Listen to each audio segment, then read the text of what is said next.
Welcome to SBS Earth, the first virtual sustainable blockchain summit brought to you by Filecoin Green.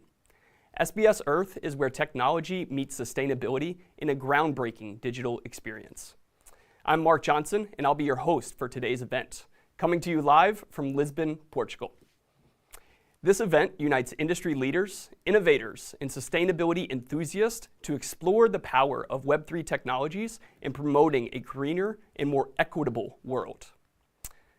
During this live broadcast, you will engage with inspiring keynotes and interactive panels of global experts and discover how sustainable blockchain solutions can reshape our future. All right, we have a packed program for you today, including a keynote speech, lightning talks, fireside chats, a panel discussion, and deep dive segments on topics such as DeSci and governance, energy, biodiversity, and refi. But before we get started, I have a few exciting things to share with you. First, in addition to this jam-packed program, we're also thrilled to launch a first-of-its-kind video-on-demand interactive map at sbs.tech, highlighting projects and additional talks from all over the globe. Some of these talks will be featuring notable people in the refi space, such as Marcus Aurelius from KlimaDAO, Stenver from Denver of SolidWorld, Julia Benz from the Decentralized Futures Council, and many, many more. It's also incredibly inspiring to see so many of you messaging in the chat right now about where you're joining us from. Continue to send us those intro messages about where you're tuning in from, and be sure to tweet us with the hashtag SBS Earth of your location, co-working space, outside work area, or wherever you are for a chance to be featured during the live broadcast. Additionally, following today's event, please join us to continue these crucial conversations in the Filecoin Slack. You can navigate to the Phil Green channel via the link that's in chat. And last but not least, before we get started, we would like to take a moment and recognize and thank our content committee for the contributions they made to this event. These individuals include Alex Paris, the technical officer from the United Nations Climate Change Secretariat, Sigmay Sandal, the co-founder of Gainforest, Isha Varshney, the head of DeFi for Celo Foundation, and John X, the co-founder and head of ecosystem for Toucan Protocol. The SBS Earth Content Committee features both Web3 and sustainability experts that played a critical role in helping to shape the SBS Earth content and programming. Committee members were chosen based on their substantial contributions and leadership in the refi space and beyond. From all of us here at Filecoin Green and the SBS team, thank you for your time and contributions to helping this event happen. And now, without further ado, let's kick things off with our keynote speaker, Anna Lerner from the Climate Collective. Over to you, Anna.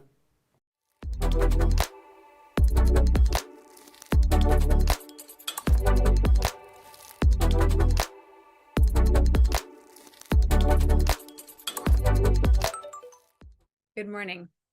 I'm excited to be here with you today to talk about the exciting progress that the blockchain industry has made in recent years in terms of improving its own sustainability and leveraging its potential for climate action at scale. But first things first, let's address the most common question I get while working on blockchain and climate. Not all blockchains are made the same. Depending on the type of consensus mechanism a blockchain uses, its energy intensity will vary. Yes, it is true that the proof of work that Bitcoin is using is very energy intensive. It is also true that many other blockchains, Ethereum, Polygon, Celo, and others, are using a less energy intensive consensus mechanism called proof of stake. Let me be clear. I think Bitcoin and its community of Bitcoin miners should take a hard look in the mirror and address its carbon footprints like everyone else is trying to do. But even if Bitcoin and its miners would cease to exist tomorrow, we would still have the same problem with climate change, inaction on the Paris Agreement goals, and a massive delay on decarbonization of society. So let's go after the big fish. Let's go after the 90 most polluting fossil fuel companies and halt their destruction of life as we know it first, before we chase Bitcoin miners. My name is Anna Lerner. I'm the CEO of Climate Collective. The Climate Collective is a leading coalition of stakeholders, from investors and nonprofit organizations to entrepreneurs and scientists, leveraging trusted, sustainable digital infrastructure to unlock verifiable climate action at scale. Verifiable pieces, particularly important when we talk about blockchain. In simpler words, we're a climate community that uses digital technologies to address climate change globally. I'm honored to be here today to open the Sustainable Blockchain Summit. And starting off, I want to share 2 reflections from my first year as Climate Collective CEO, answer the second most common question I get, and lastly, point to a couple of themes within the blockchain for climate landscape that I'm particularly excited about going forward. My 2 reflections are, 1, that you're doing it the right way, and 2, that this is really hard, and it might keep being hard for a little bit longer. So on 1, the collaborative spirit I'm witnessing across Web3 is like nothing I've seen before. It's inspiring to see how climate tech startups are pooling solutions, talent, books of businesses, and resources in an effort to create something bigger than the sum of its parts. We're in the very early days of blockchain-enabled climate solutions. And similar to innovation and disruption efforts in other sectors, many startups and products will fail, and that's okay. In fact, that's expected. So I applaud you all for going about this process as collaboratively and collectively as you do. Climate change is a big enough problem, and we should keep ignoring the old saying of the winner takes it all. It just doesn't apply right now. On 2, introducing a new technology and disrupting several existing sectors is hard, really hard. There will be losers to this change and this transformation, and they might initially try to slow down the pace of transformation. How many of you are familiar with the Gartner hype cycle?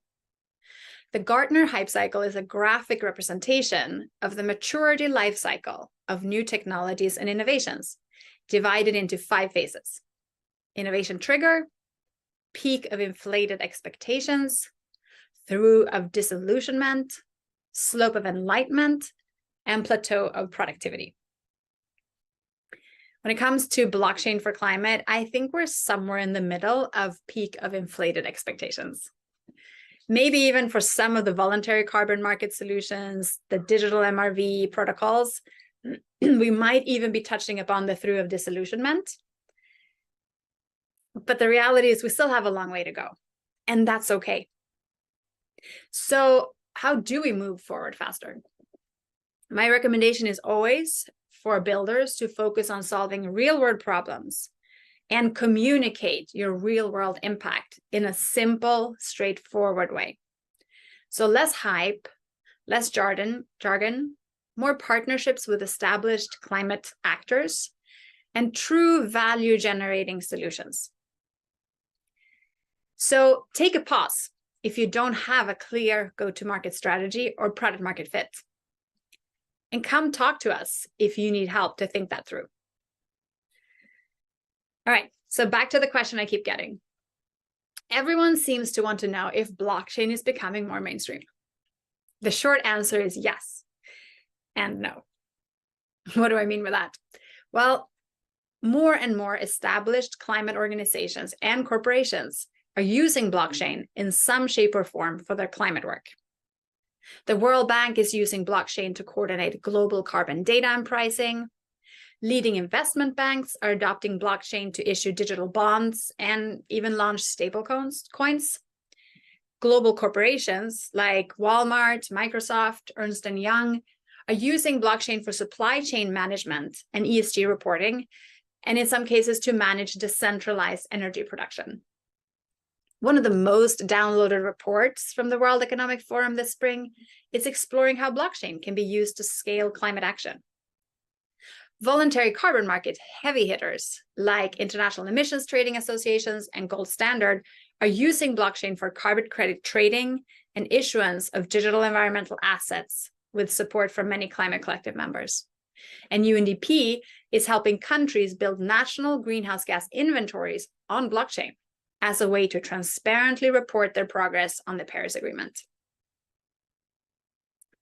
That said, I think the real revolution will happen, mass adoption, if you will, when blockchain is hidden under the hood, and we all notice its superior features and efficiencies, but don't really talk about the technology. Some of you might remember that in the beginning of mobile phone transformation, we used mobile phones just as a cordless proxy for landlines. I, for one, remember my uncle bringing home this massive box and like a little phone on top of it that he carried with him. And it seemed very unpractical to me at the time. But soon enough, they became our photo album, our alarm clock, our health coach, and our remote office. I see similarities from the early days of tokenizing environmental assets.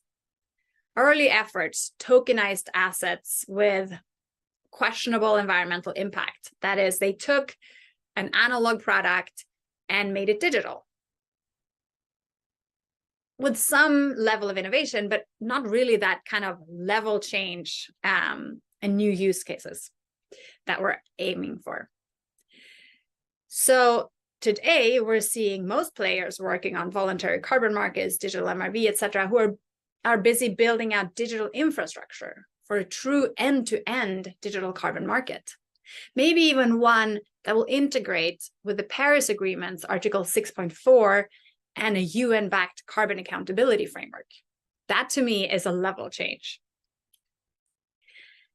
So to wrap up, I want to remind you that we have no shortage of problems to solve when it comes to climate and sustainability.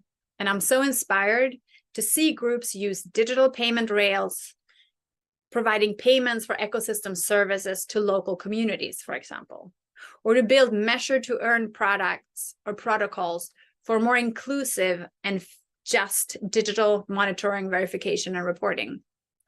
Increasing transparency of debt-to-nature swaps is a great fit for blockchain technology. So are ways to strengthen green accountability in climate finance and international climate policy development. I think in the coming months, coming year, we will see a lot of harmonization of ESG reporting and accountability frameworks. Again, no shortage of need of blockchain solutions. And maybe the most hyped, if we should use that word, opportunity for blockchain would be to increase accountability and transparency around AI and the use of data and algorithms in AI modeling. So wrapping up, I'm wondering what you are looking to learn from the Sustainable Blockchain Summit. Are you here looking for new connections, inspiration, looking for a co-founder? Regardless of the reason you tuned in, I'm excited you're here. We need everyone to work on climate change for us to move the needle on this massive challenge. Climate Collective is a growing community of builders, scientists, investors, and nonprofits. If you're working on an exciting project or have an idea to run by us, don't hesitate to reach out. And I'm going to leave you with this gorgeous view from my remote office up here in Maine. It's raining, which I love. I love rain. And this is what it looks like when I sit and work most days.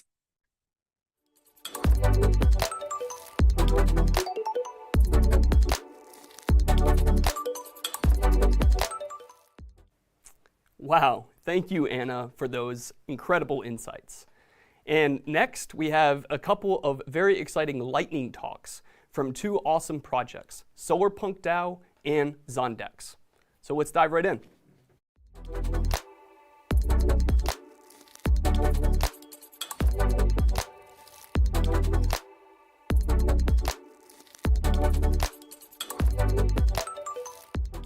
At Solarpunk DAO, we're building Earthcoin, which is a digital currency backed by real-world climate assets, ecosystem services, and Solarpunk values.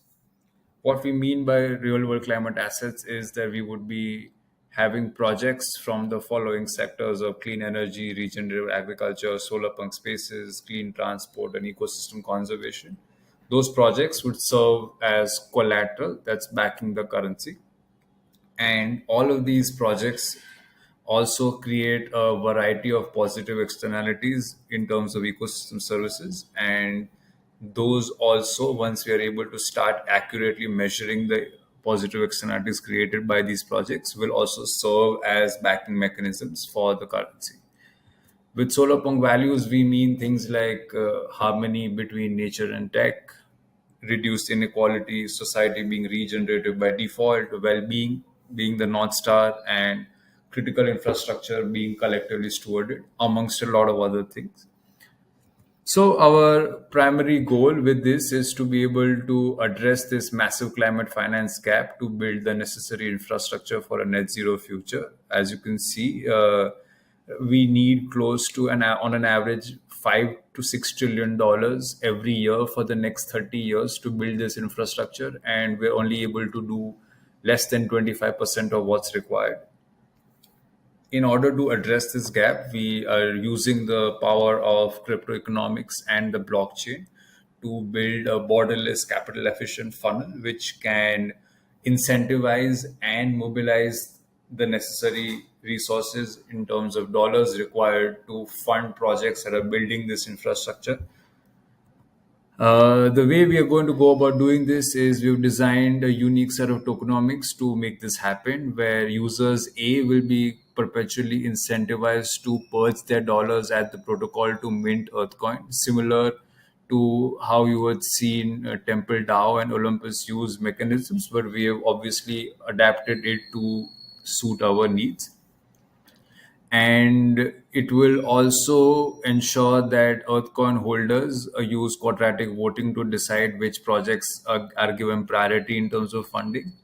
Third is that the tokenomics also provides some buffer mechanism to start pricing the value of ecosystem services. And the way we do this is that the Earthcoin is always minted at a slight premium to the neoliberal value of the assets that are backing our currency. And fourth being that given the design, like we would always, the protocol will be owning Earthcoin DAI liquidity pool, which will also ensure that like all holders are provided some route to exit when if they want. With this, our key goals are that we want to make climate action a lucrative investment with respect to risk, reward, and impact that the currency creates. We also want to ensure with this that the infrastructure that's powering our future and that's addressing our core needs is collectively owned and stewarded. We will be creating utility around the currency and ensuring that it funnels into projects and into organizations that are directly building the solarpunk future. Also, like we mentioned before, to create some pricing mechanisms to value ecosystem services and to address the massive climate finance gap that's needed to become net zero by 2050. We are testing our smart contracts on Polygon tested right now and hoping to go live within the next 10 to 12 days. I hope I've been able to share enough to get you curious about the project and would love to speak to you more. You can hit us up on Telegram or on Twitter. And yeah, looking forward to seeing you purge those petrodollars on our protocol soon. Thank you.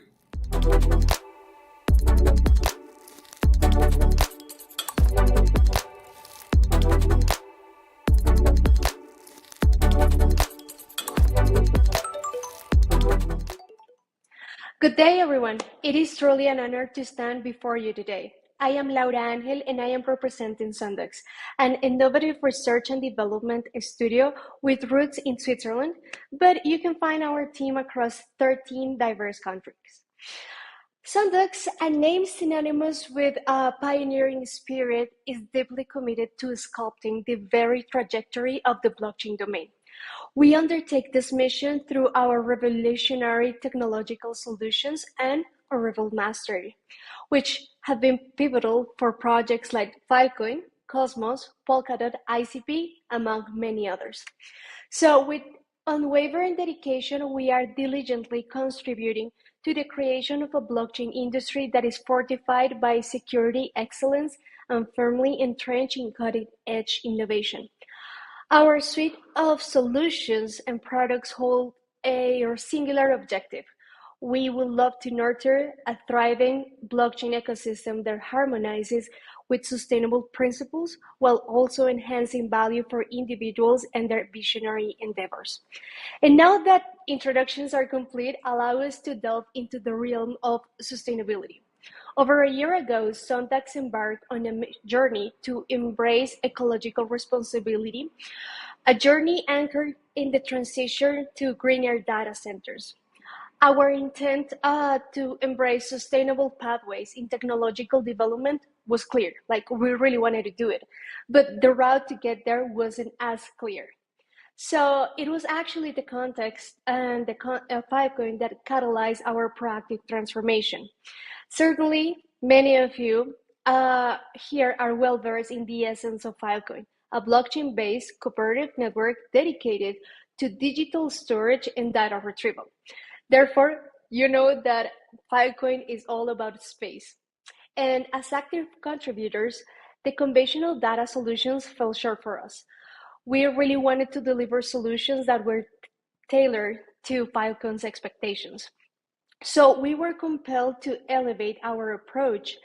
And as many of you remember, the European Union scrutiny of blockchain regulation in summer 2022 further prepared our mission.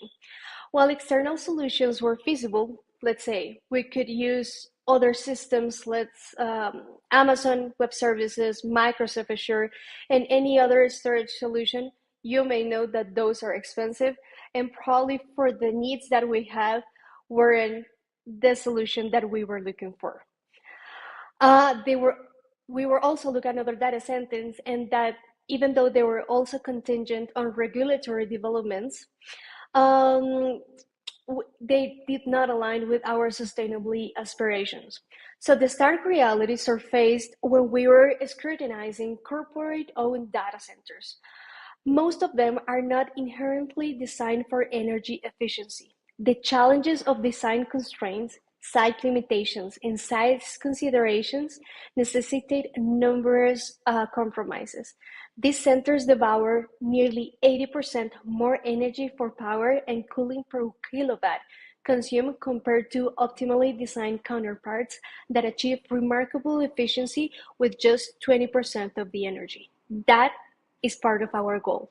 Like, we wanted to become that part of the 20% that was doing way more with way less.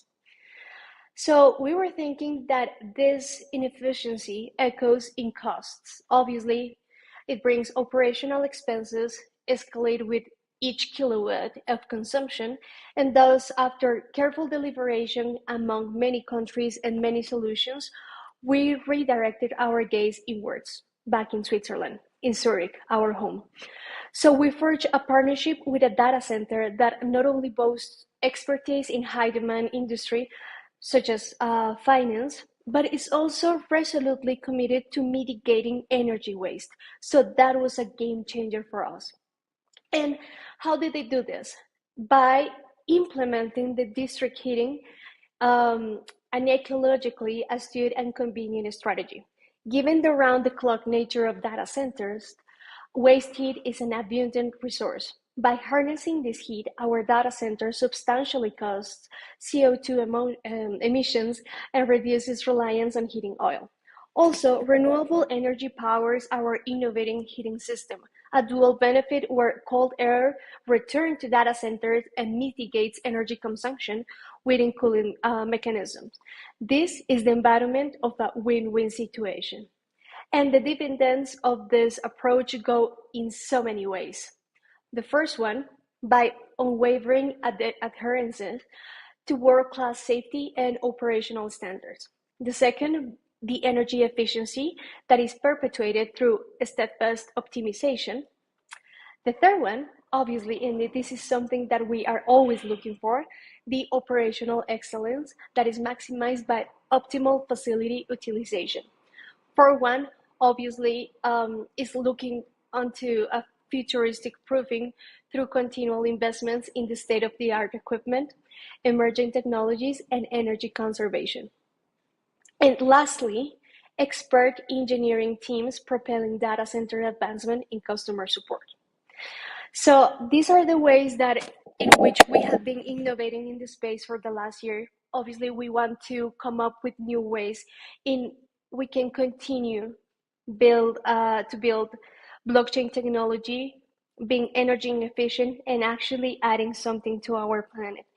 We are very conscious about all the efforts that many other projects are doing and are implementing in order to become more sustainable.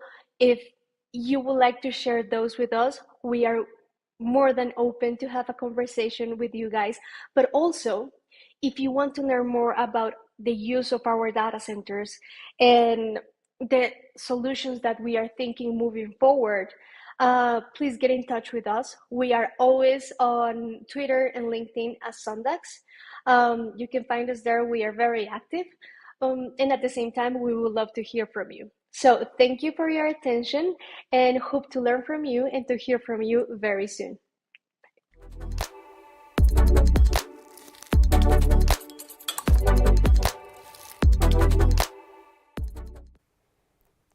Thanks, Utkarsh and Laura. Now it's time for our first deep dive segment of the day, featuring talks on DeSci and governance. And first up, we have a fireside chat with Christy Diner of Simplex DNA and David Dow of Gainforest. And don't forget, this fireside chat is followed by live Q&A. So don't be shy, send in your questions for the speakers in the chat, or simply raise your hand during the Q&A portion at the end to ask a question live. Okay, over to you, Christy and David, to kick off our DeSci segment. That felt a little scripted, sorry guys.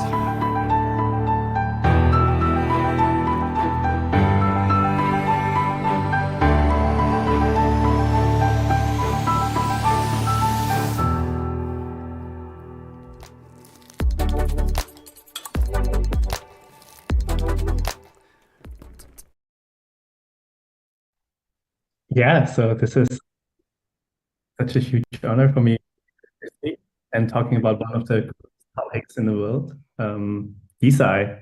So maybe for those who don't know us, we're David and Christy, and I think maybe we can quickly introduce ourselves. Chris, what do you think?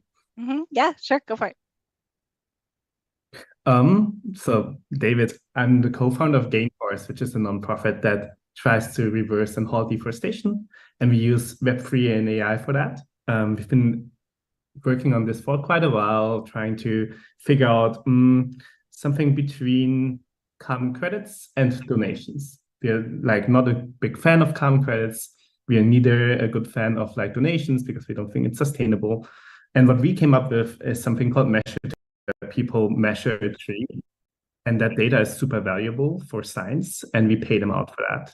So Christy, what are you doing?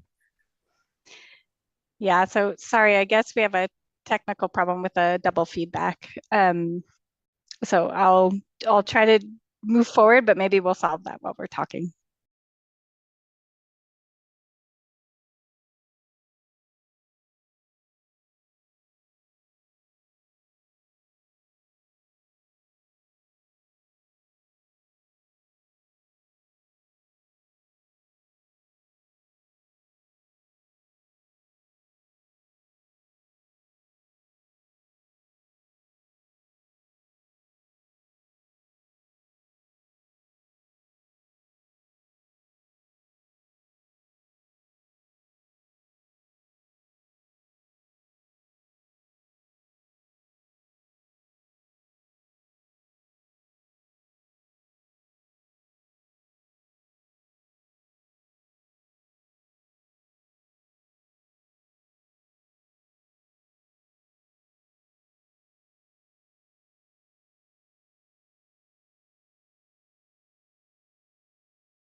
you know,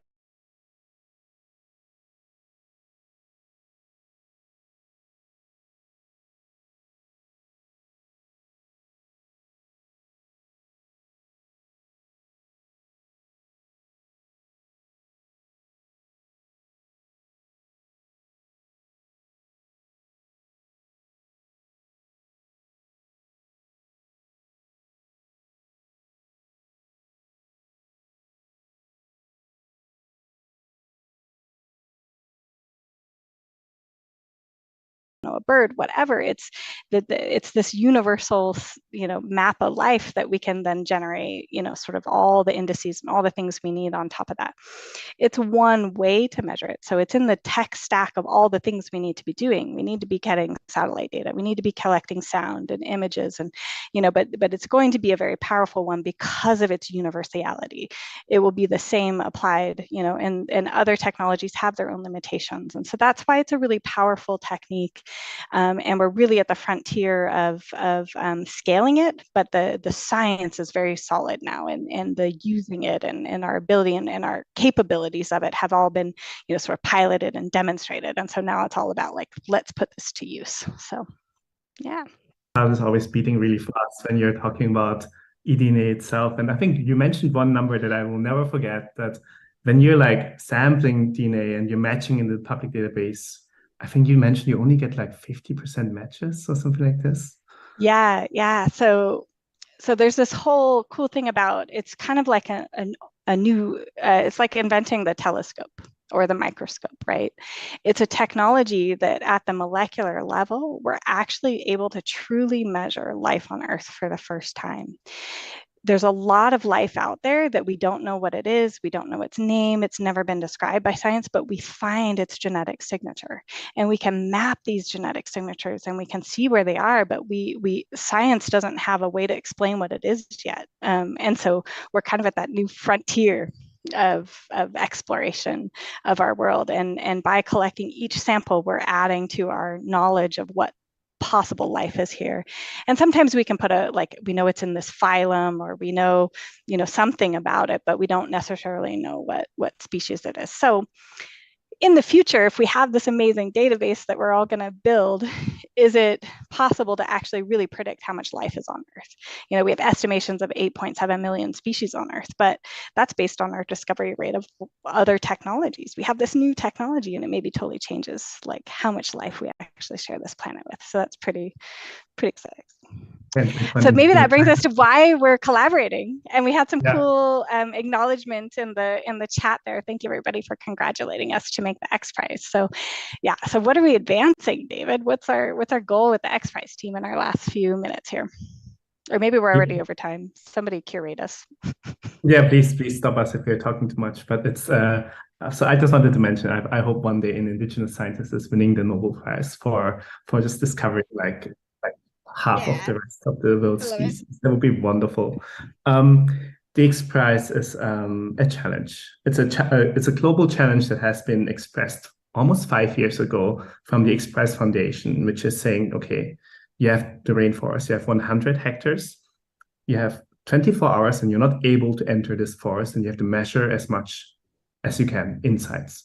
During the semifinal, that happened like a couple of months ago. The focus was on measuring species richness, so how many unique species are living in the forest. And as you can imagine, if you're not able to enter as a human into the forest, the only way to enter is through autonomous technology, specifically drones, rovers, remote sensing. And yeah, we have been collaborating, Gainforest Simplex and Zurich on the X Prize, and it's been a blast. We advanced into the finals. Thank you so much, everyone, for congratulating us.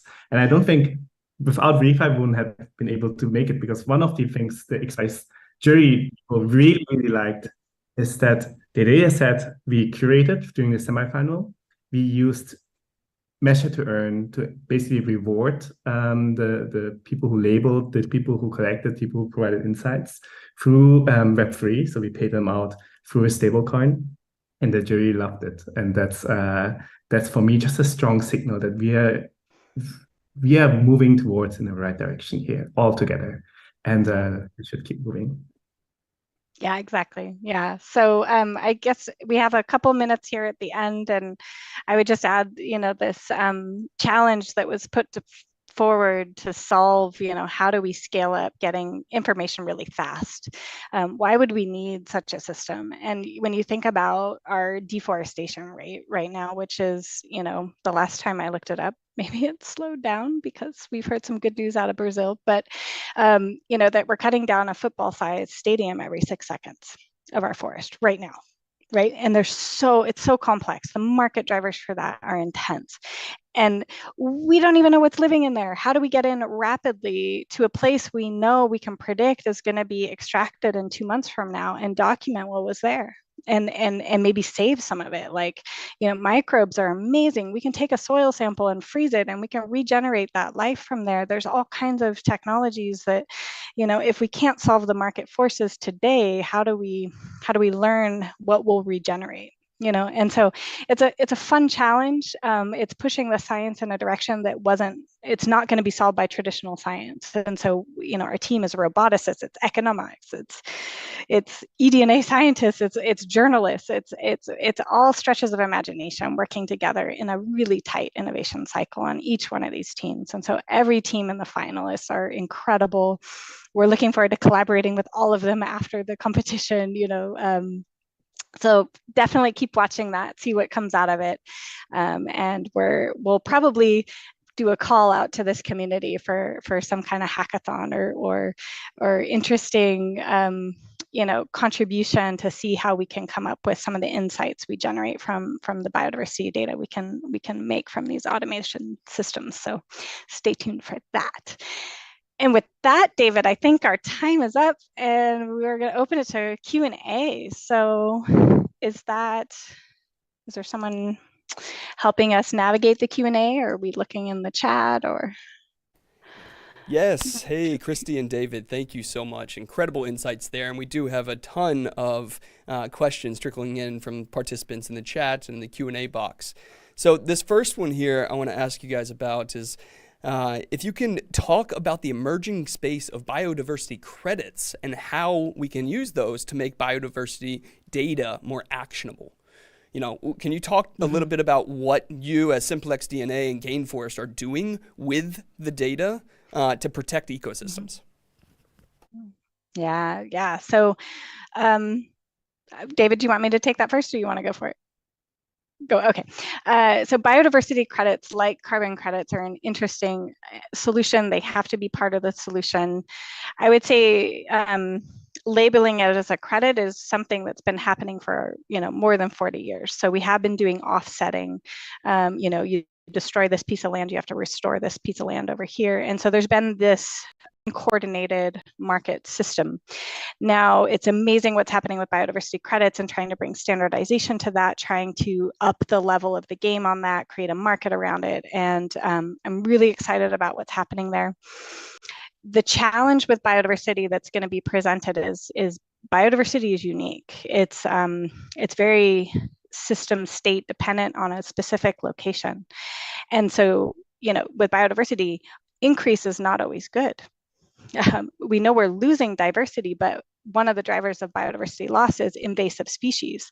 So a species from another part of the planet can come in and wreak havoc, but actually you have an increase of another species in the system. And that increases diversity, but that's a bad increase. We have mountaintops that are increasing because of climate change and species kind of crawling up the mountains because it's now habitable for them. So there's these places in the world where we have to understand the dynamics that are different. So it makes generating a credit where you buy something on the market as a one-to-one trade. So what I like seeing is how can we create a credit that you can buy that makes it equivalent. And so that's the challenge we're facing. But the way we're going to solve that is with a lot of data, massive data. And we will be able to figure out where those trades are good, which credits are exchangeable for what types of actions. And we need a data layer like what we're building, what Gainforest is building, what many are working on right now. So it's definitely enabling and incentivizing why we need to be working on what we're working on. So do you want to add something to that, David? Or should we take another question? maybe one question so for the biodiversity credit space, I think it's a super exciting space, but I want to issue a string warning to the refi community to not redo the mistakes we had in the carbon credit space. Because when it comes to biodiversity and offsetting biodiversity, there's one thing to offset carbon, which is like going to the atmosphere, but like destroying biodiversity and then claiming to offset has another huge planetary impact on our world. And I would actually highly rethink, and that's what we are here for, right? We're rethinking how we can have a regenerative approach that is not offsetting, but really adding towards a nature positive world. Yeah. I'll just add one piece I didn't say there, which is that there's the element to biodiversity that's fundamentally different from carbon, which is that there's biodiversity that's irreplaceable. So once it's lost, evolution produced that thing. Once it's lost, you've lost millions of years of something existing and getting into this world, into life. And it's not just you can replace that. So it's not a one-to-one trade. And so that has a unique feature that we have to be careful with and think about. It like I said, it is part of our solution, but it's not going to be, I think, the main focus going forward for regeneration. Wow, wonderful responses there. Really great stuff. We have another question here from Andres in the chat, and his question is: in the context of indigenous scientists, do you already have ideas about how to approach and include groups who already self-identify as protectors of the land and its biodiversity and operate from a perspective of skepticism towards what is, very cool, ultimately the evolution of the market system? He is saying this from the perspective of Chile, Argentina, so was wondering if you have any insights there. I can take this, and Chris, if you would like. Go for it. I think one of the major things for me as a scientist to understand when talking to indigenous scientists is they are coming from a different perspective of the world that is equal to our Western approach, but it's difficult to translate in between both. And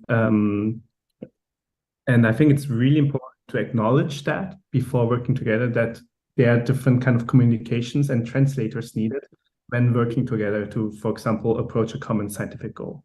So to answer the question, like, how would we approach that? So at Gainforce, we always work with local communities and champions. We would not want to enforce our worldview because of that. We understand that there's other worldviews. We would not want to enforce that from where we are sitting, because we're just lacking that understanding. We are lacking that natural skepticism and also that connectedness of nature. I always like to make this experiment of like, just close your eyes and imagine nature.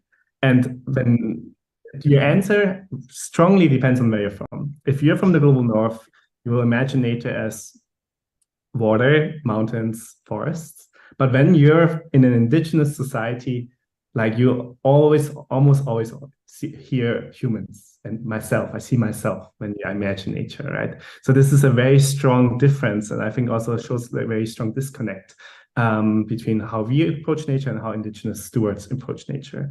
But so what we at Gainforce are doing, we have like a global network, a meeting every month in a webinar in Zoom. But it's a global network of currently 23 conservation organizations in the global south, in Kenya, in Indonesia, in South America, that are exchanging their own informations. And we are capturing, for example, we currently have a challenge running where we asked our local network to basically capture indigenous wisdom. Go out, ask someone to capture 30 minutes of interview of someone who is very knowledgeable in nature, provide it back to us. We try to digitize it and understand and translate it into our worldview. And this is kind of our approach, how we're trying to scale this. There's technology that allows us to translate now. There's technology that allows us to capture and store. But then, of course, this technology needs to be also unbiased. Technology right now is super biased because it's been developed by the global north. So it needs to be co-designed much, much further with indigenous scientists. And there's so much to do in in this perspective, but the key is to really be open-minded and not think one worldview is superior than the other worldview. I think that's the biggest lesson we learned here. Yeah. Wow, wonderful. Thank you so much, Christy and David, for all those unique insights. And thank you all for sending in your questions into the chat. And if we did not get to your question, don't worry. We'll answer that in demand right in the chat in just a few seconds. But next up, let's move on to Kendra Leon from She256.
Hi, my name is Kendra Leong, and I'm a member of the core governance team at She256.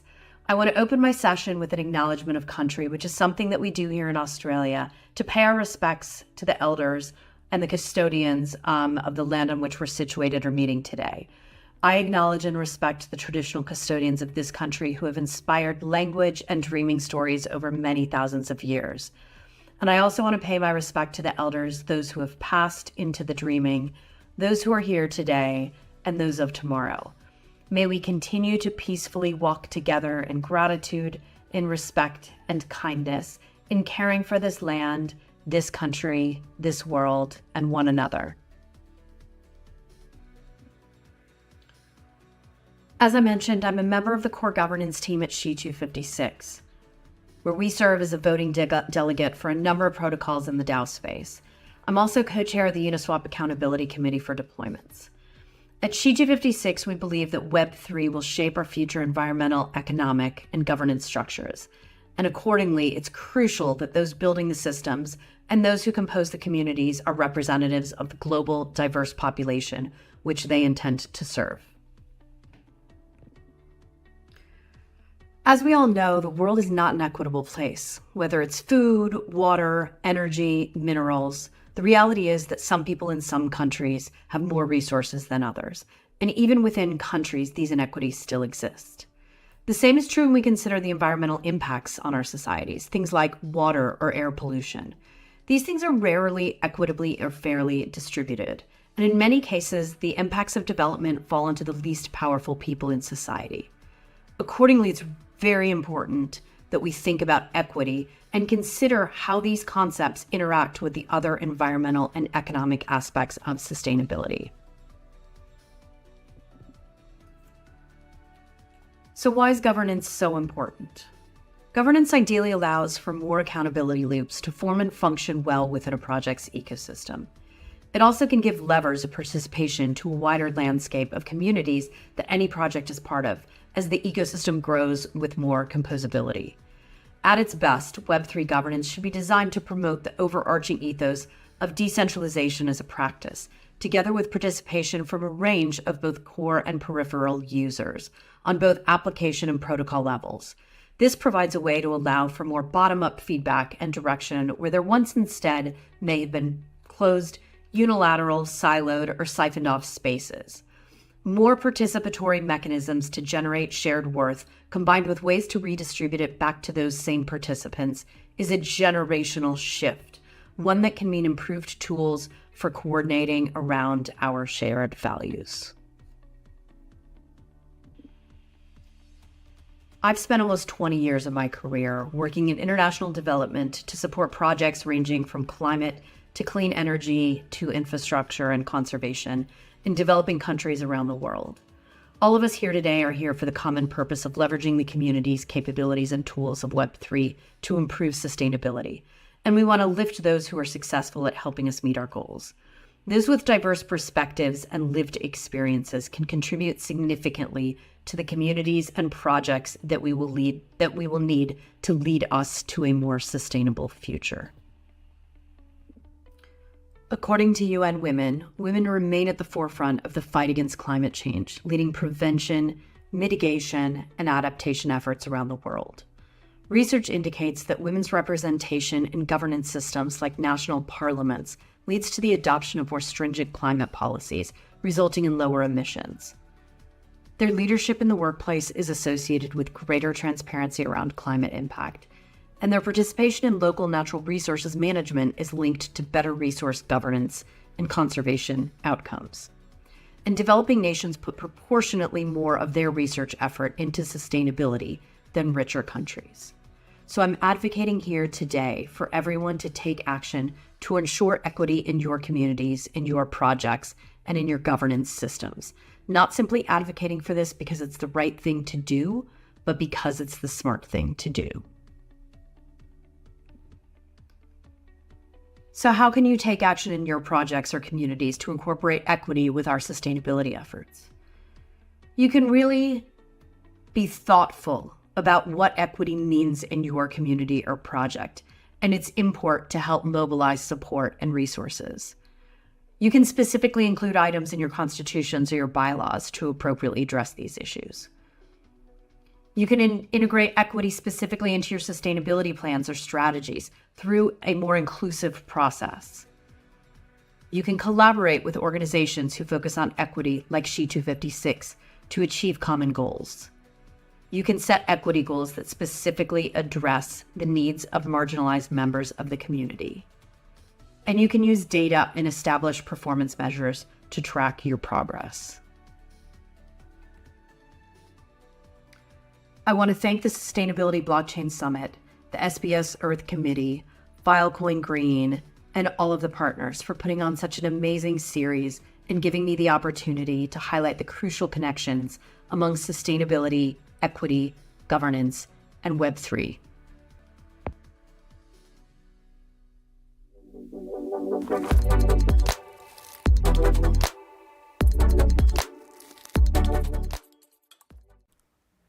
Thank you, Kendra, for that insightful conversation presentation.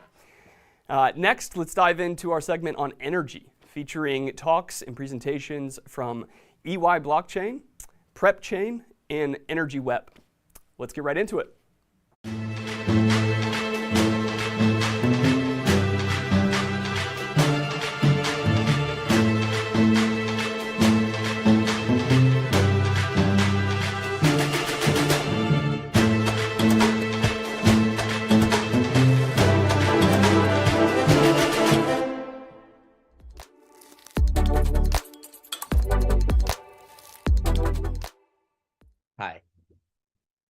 I'm Ben Stam, and I'm extremely excited to be with all of you today at the Sustainability Blockchain Summit.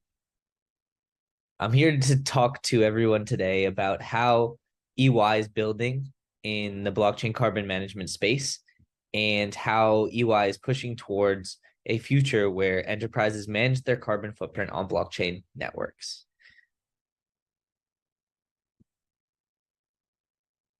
So to set the stage, let's look at the current market position that enterprises find themselves in when they look to get a hold of their carbon management operation. Corporates are under scrutiny to drive forward climate change, as you know, by reducing their carbon emissions or offsetting their emissions by purchasing carbon credits.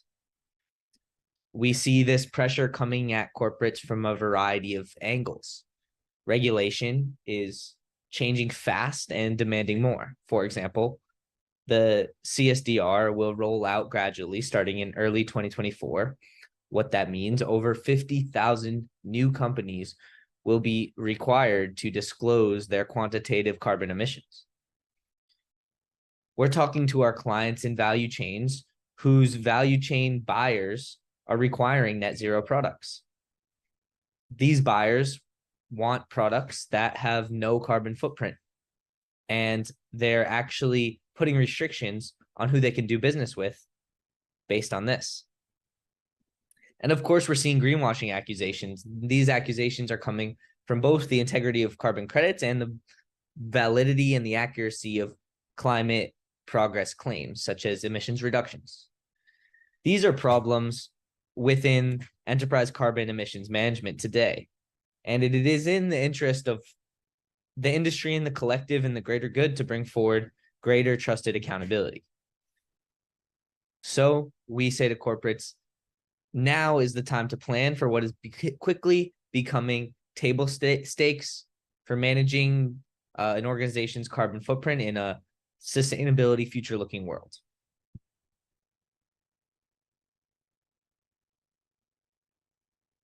So challenges we are solving for today.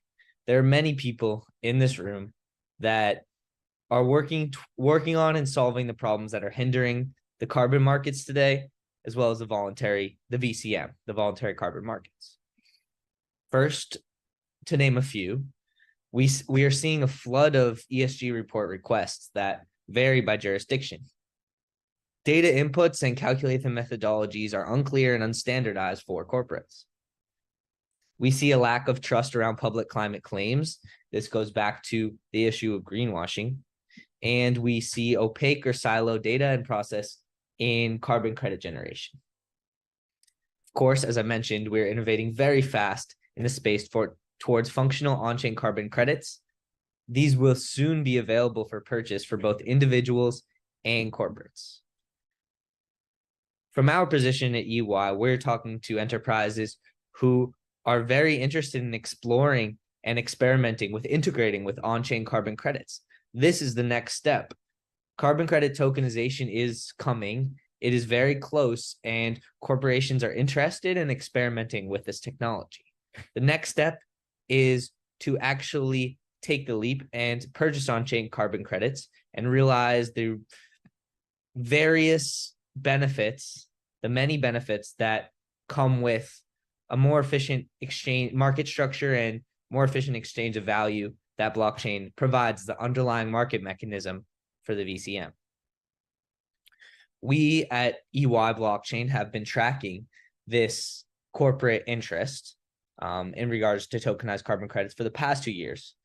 And we've been asking the next question. If carbon credit tokenization is happening, might there be value in carbon emission tokenization? This is really the foundation of our building in the solution space. Well, if we tokenize emissions, then we might have more streamlined emissions tracking and tracing.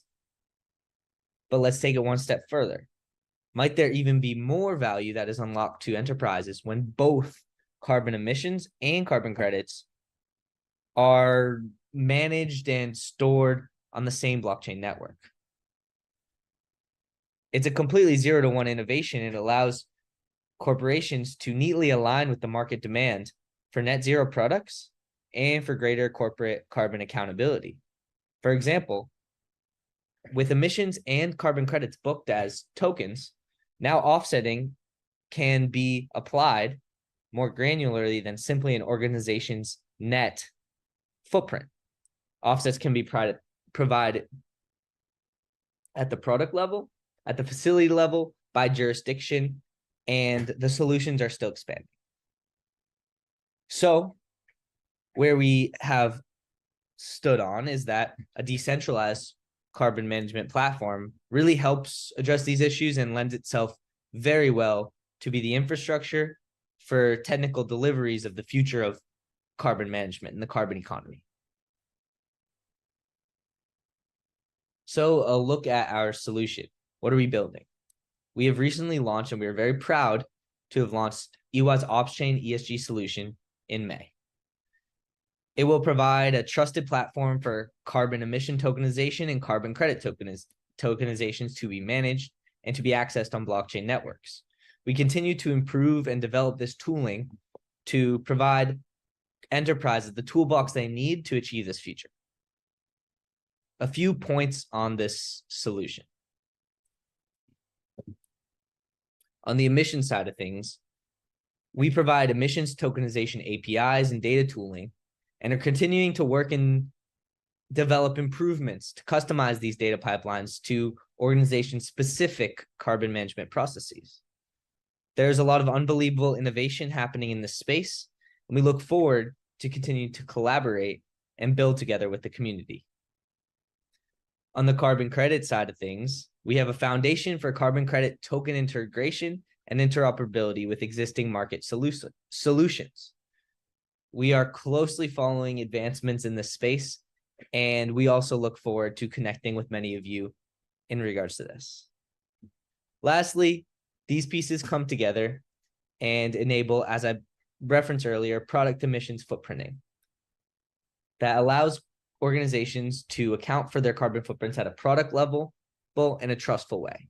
We're currently rolling out this solution across clients in several industries, including oil and gas, chemicals, manufacturing, automotive, and more.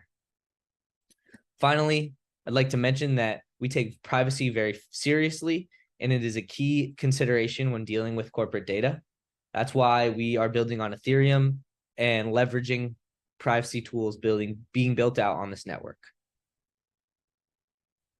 In summary, tokenized carbon credits can provide large benefits to enterprises' carbon offsetting operation, and we are working with our clients to understand and realize these benefits, and have developed a solution to integrate with Web3 players in the space, working towards a world where it becomes a disadvantage to not purchase carbon credits on chain. We've been pursuing the mission of tokenization of carbon emissions alongside this trend in anticipation for what becomes possible when carbon management operations are completely moved on chain. This may unlock use cases such as product offsetting, massive inefficiencies in carbon management operations, reporting transparency, and more. Thank you for listening, and I hope to connect with many of you after this chat and on this conference. If you're interested in learning more, please reach out to me on this conference. My email is right there on the screen. And thank you.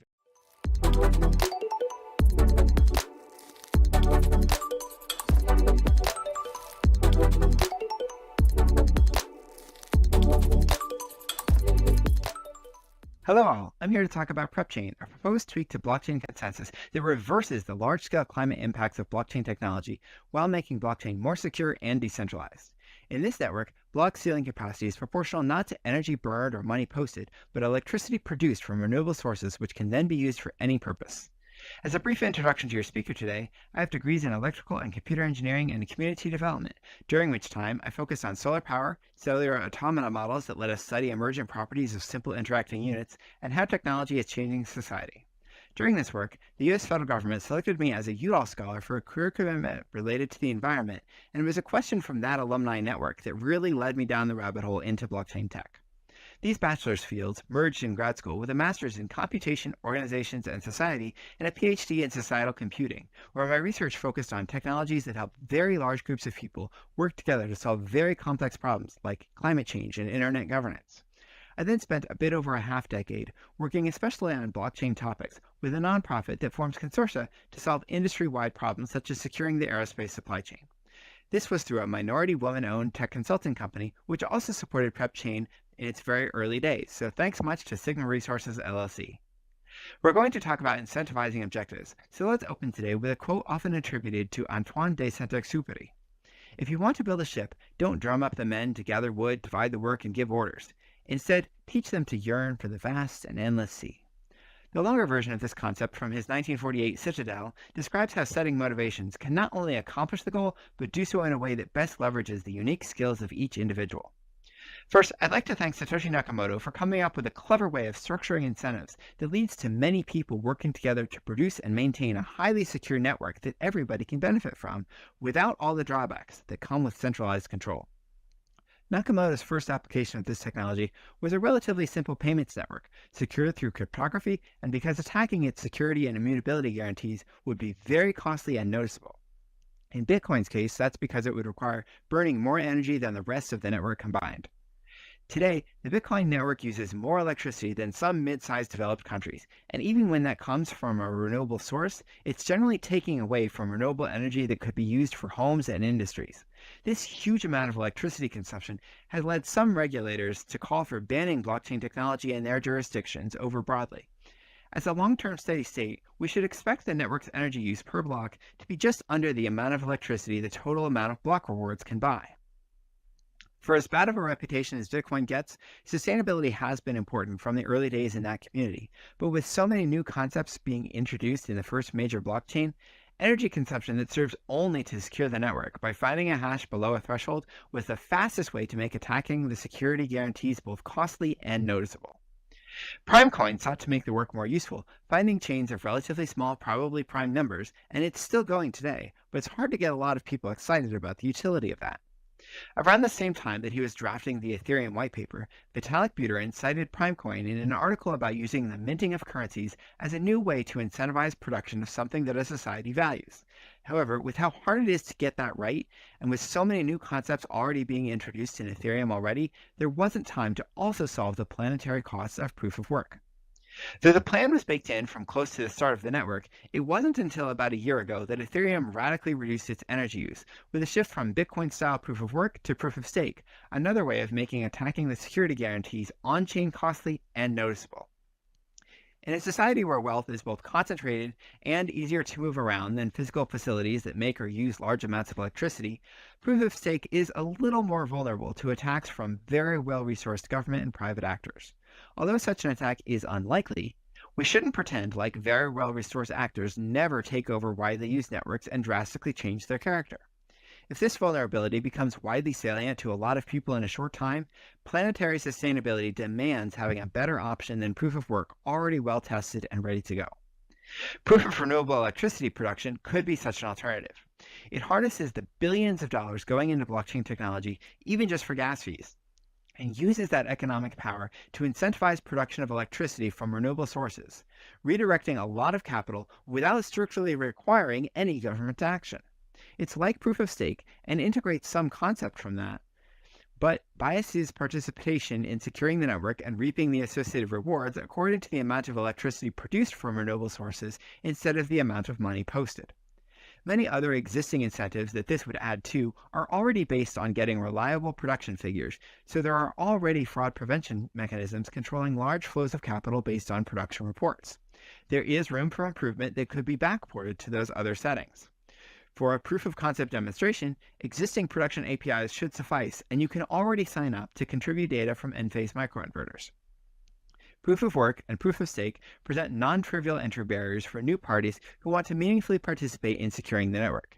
Proof of renewable electricity production can be similar, requiring some existing participants to visit a production site and vouch for certain characteristics of the renewable generation equipment found there, including maximum generation capacity, which can be used as a cap on reports from that site.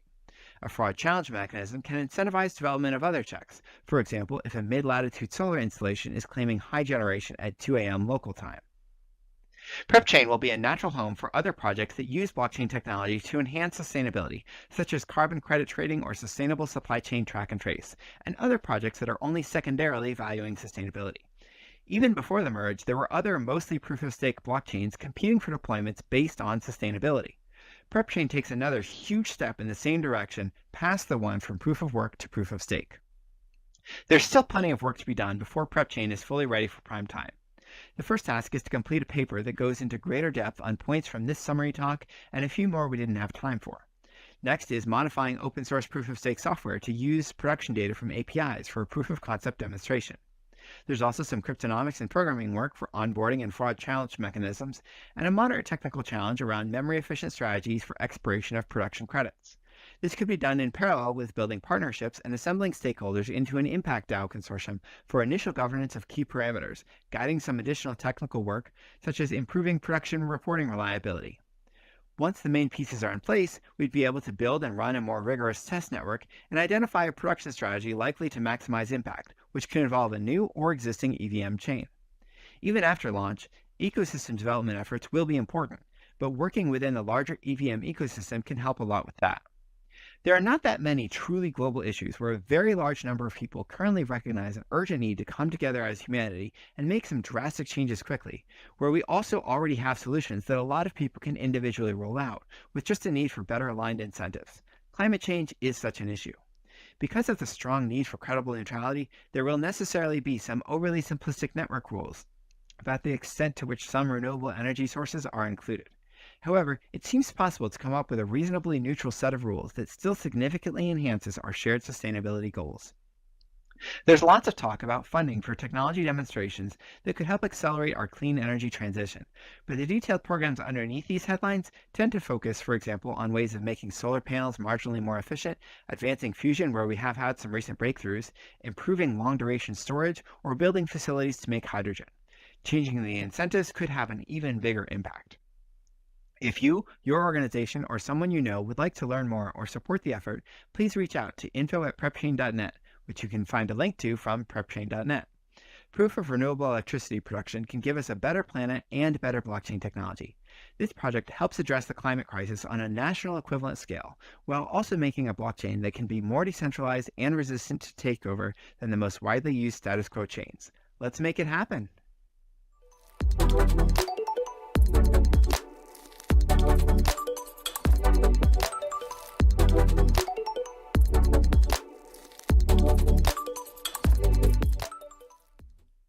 Hi, my name is Cristiano Mosela.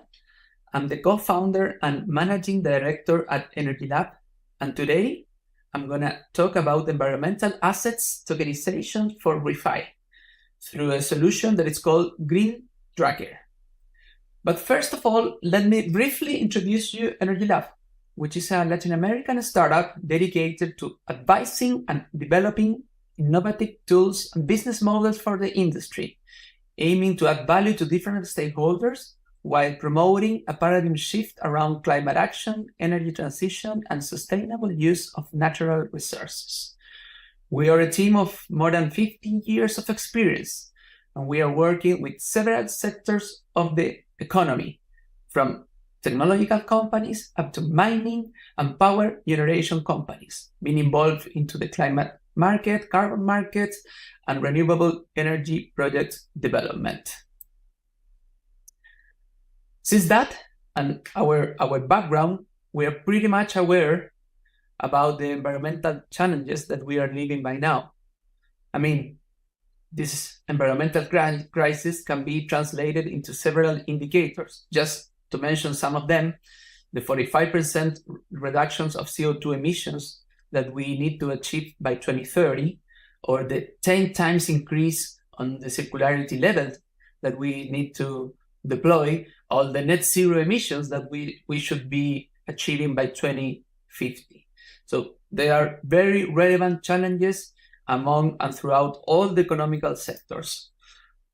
Those challenges translate into huge or massive amounts of money that need to be poured into decarbonization and energy transition. Just to mention, in terms of keeping in track with the 1.5 pathway, we need to pour trillions of dollars into new technologies, which is something very challenging for the financing sector, but also is very challenging in terms of articulating the collaboration and institutional arrangements in order to make those investments as effective as possible. There are some studies that shows that if we enable collaboration among sectors, companies, and countries, we may reduce the cost of tackling climate change, for example, in around 50% by 2050.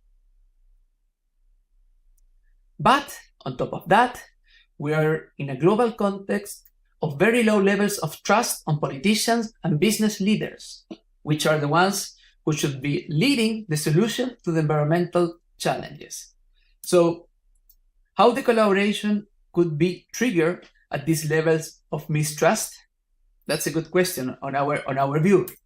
And that's where the DLT's opportunities arise. On our view and some studies as well, blockchain and DLT's technologies may provide key infrastructure for tackling the lack of trust and helping to scale environmental projects up.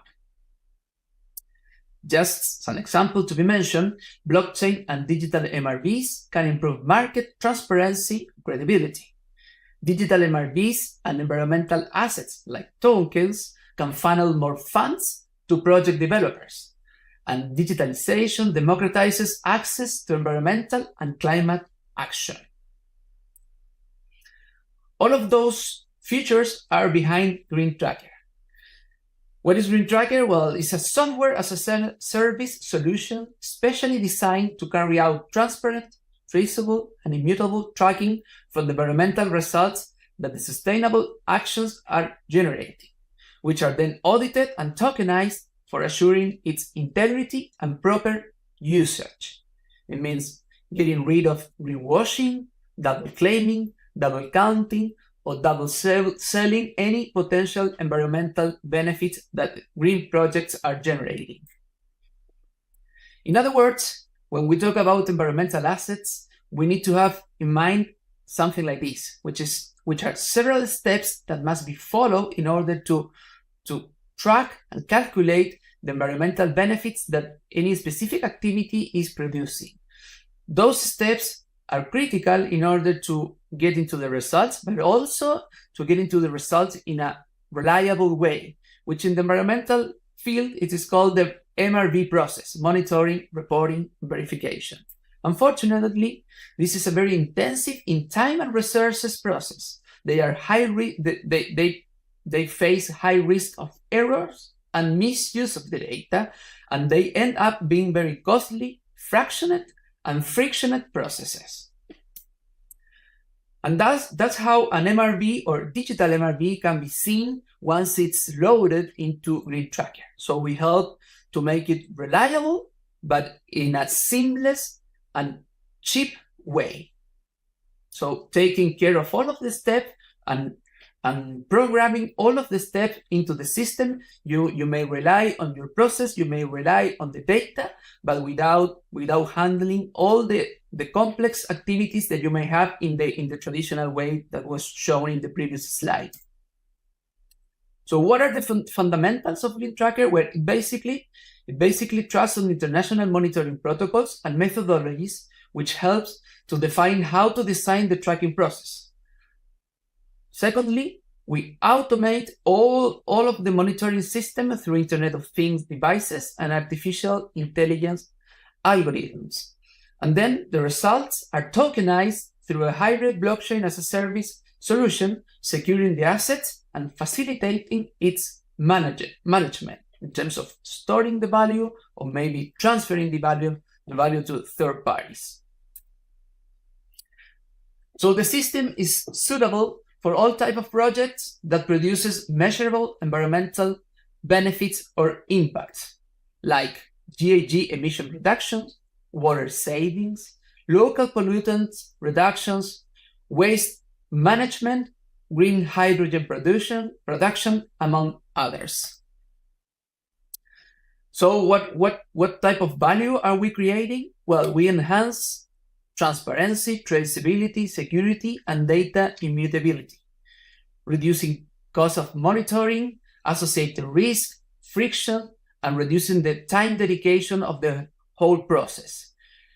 The system also eases environmental communication to investors, clients, regulators, and other stakeholders, and enables results-based financing schemes like green bonds and other type of results-based mechanisms in order to assist them and in helping them to scale the projects up as they are getting more type of funding or additional inflow of resources.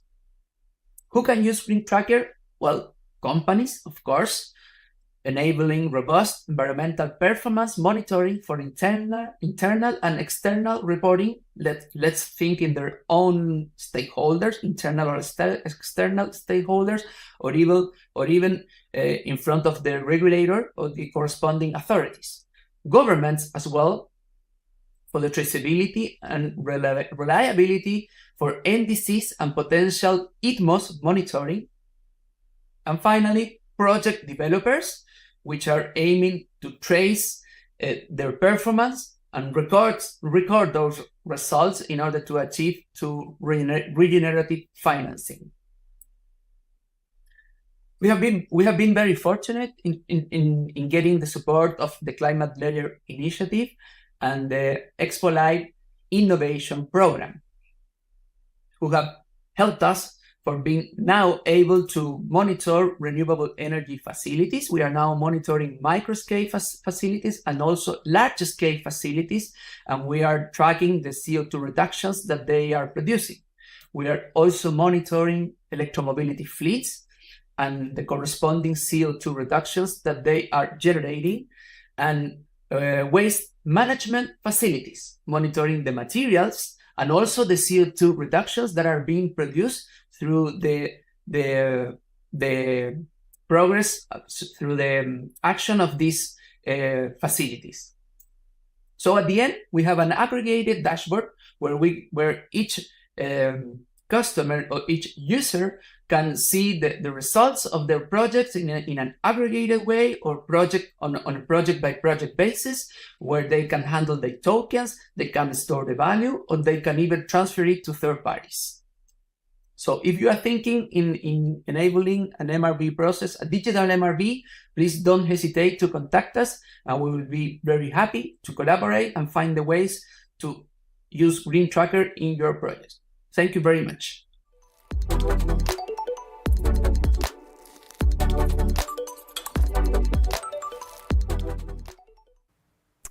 Thank you to all three speakers.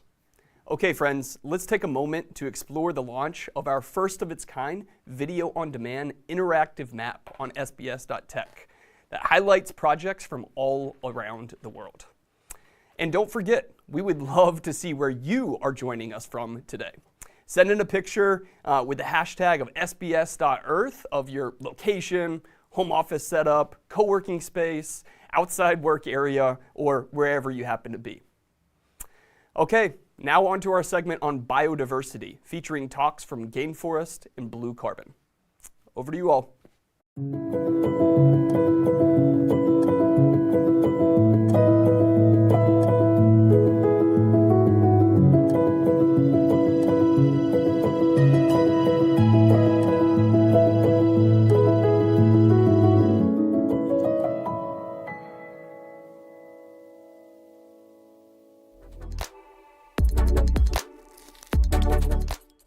Hello and welcome everyone. My name is Simeon. I'm representing Gainforest. And today I want to discuss how technology can reconnect humanity with nature and the specific case of citizen science. The solution that we are developing at Gainforest tackles the global challenges of biodiversity loss and climate change. Our planet hosts a vast range of plants and animals essential for the health of our ecosystems and ultimately for our survival. To protect and restore this biodiversity and address climate change, we need prompt action and novel, advanced technology tools that can be applied on the ground, easy to use for anyone around the world. Our goal is to ensure that humans can coexist in harmony with nature. We at Gainforest are charting new paths. We are collaborating with dozens of grassroots communities in the Global South to provide DMRV, so digital monitoring solutions that feed into our transparency platform, the Nature Globe. We want to enable full transparency into conservation work on the ground. Everybody needs to know what is happening to the best detail as possible. And that will then enable more trust, more transparency, and better donations based on measured impact. Those are just some examples of our partners on the ground in Kenya, in Uganda, in the Philippines, in Indonesia, and many other countries. Collecting comprehensive data is crucial. This data fuels the AI models which we think are central to modern conservation efforts. Consider this map. The clear data disparity between North America, Europe, and the Global South is concerning. The dark green and yellow areas are the ones that lack data, where barely any data has been collected, and so is not available for interpretation and sharing the results back. Those, however, are often the areas where the biodiversity is the richest and which then are most important to actually conserve. And so we are addressing this gap by working with our global network of nature practitioners, empowering them to gather the necessary data and then to train less biased and more equitable AI models. So we're expanding on a concept called citizen science.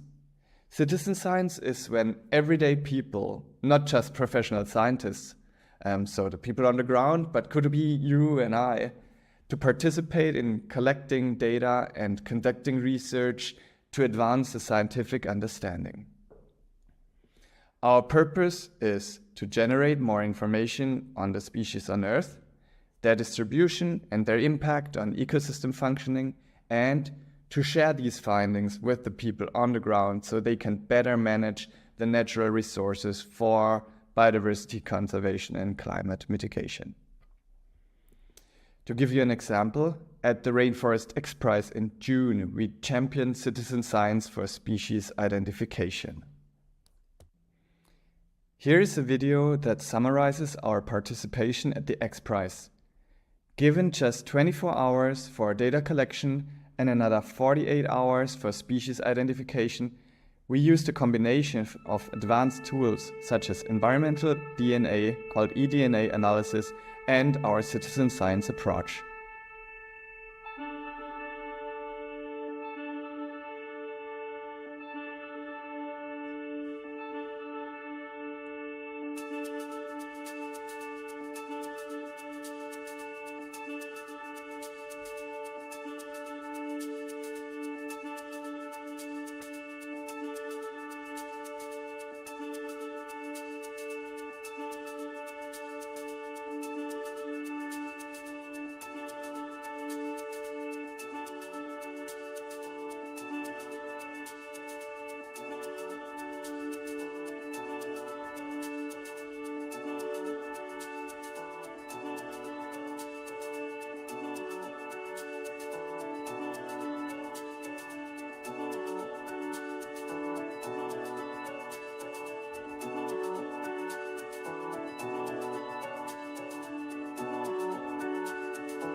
For our part of the X Prize competition, the citizen science, we did a global outreach to activate hobbyists, but also experts from all over the world. We met in an open 24/7 Zoom room, but also in person in Singapore over snacks with local participants. We convened the citizen scientists in a Discord channel. This is where we programmed a bot that you could call the photos and videos from that we had collected in the forest, and then use some easy inputs to identify these species. Some participants were really creative and used Google Lens or other of these amazing plant identification apps to figure out the species, and some used the conventional methods like books, or the experts, of course, they just knew it. And because we believe that identifying plants is a job like any other, we also paid for it. So for every correct species identification, as well as for the participation, we rewarded the citizen scientists with instant eco-payments. This is how Midjourney depicts our vision. So we think everybody should be enabled with the tools to take part in global nature conservation, particularly when you're in the locations where biodiversity hotspots are and where the degradation of the natural ecosystems is particularly severe. So we are convinced that by empowering and paying community, that this is key to conserving biodiversity. And we hope you will become a citizen scientist too. So please do join us on this journey. Thank you.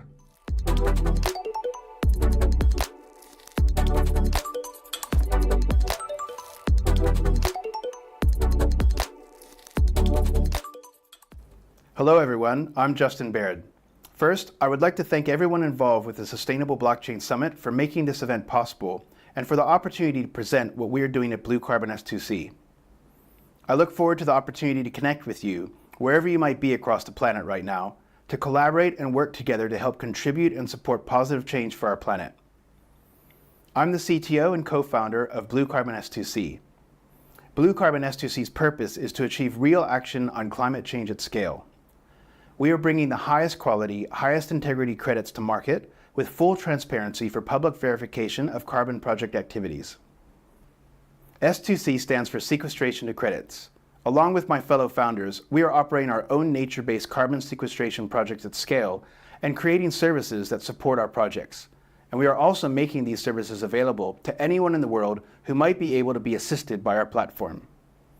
So first, I want to provide a brief overview of nature-based carbon sequestration. There are 3 different types of project classifications at the top level: green carbon, blue carbon, and teal carbon. Green carbon refers to carbon that is contained in living vegetation and soils and forest ecosystems, as well as in agricultural soils. Blue carbon is carbon stored in coastal and marine ecosystems, such as mangroves, tidal marshes, and seagrass meadows. And teal carbon refers to carbon stored in freshwater ecosystems, including rivers and lakes. And so at Blue Carbon S2C, we're focused on, well, you guessed it, blue carbon projects. Why? It's because salt marshes, seagrasses, and mangroves are best at carbon burial. They produce the most durable nature-based carbon credits, and additionally, they restore ecosystems in the process, nurturing land and marine biodiversity. As shown in this graph, compared to green carbon, blue carbon is a significantly more effective solution. Note that the y-axis of this graph is logarithmic. Blue carbon isn't just a little better, it's over 10 times better at sequestering carbon. I'd like to also explain more about the durability of carbon credits. Durability refers to the duration of carbon removal permanence, and permanence is an important factor as it ensures that carbon offsets will have a long-term impact on reducing greenhouse gas emissions. Though blue carbon ecosystems cover far less land area than terrestrial forests, they are carbon sequestering powerhouses. Mangroves can store up to 10 times more carbon per acre than land-based forests. This is because terrestrial forests store most of their carbon in the biomass, branches, roots, and leaves, while blue carbon ecosystems store most of their carbon in their soils. Also, wet coastal soils have much lower oxygen levels than those on the forest floor, which causes dead plant matter to take a long time to decay. As a result, the carbon stored in coastal soils can remain trapped there for thousands of years. The scalability and permanence of blue carbon coastal wetland restoration, combined with its potential to create economic opportunities for coastal communities, makes it a promising solution for mitigating climate change impacts in the future. All of this is not to say green carbon projects are not worthwhile. We're just prioritizing blue carbon projects due to the opportunity to produce more positive impact at scale. We're supporting and operating all types of nature-based carbon sequestration projects.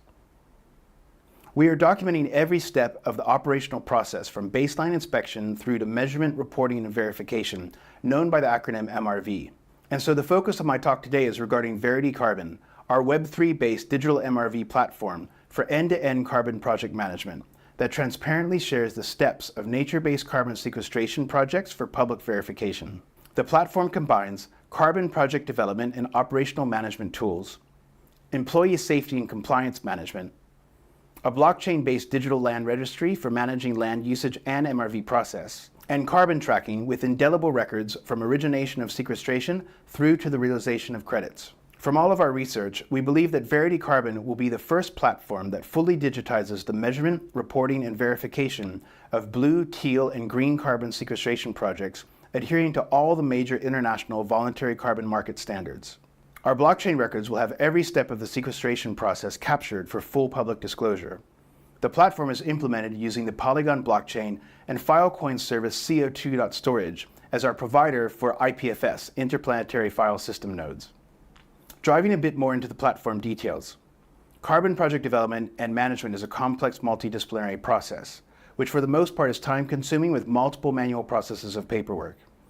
This paperwork-led process has resulted in a lack of transparency, not readily accessible to other stakeholders, and not easily accessible for third parties looking to verify the quality of their carbon credits. In order to avoid ambiguities and ensure transparency, Verity Carbon brings all of the project development and management workflow into the digital domain.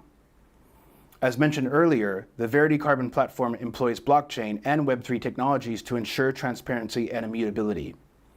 Every project is registered on the blockchain, and every measurement, media file, and action is published on the public record. With every project, a large number of supporting documents are required, from initial baseline analysis through to project validation, verification, and issuance of carbon credits.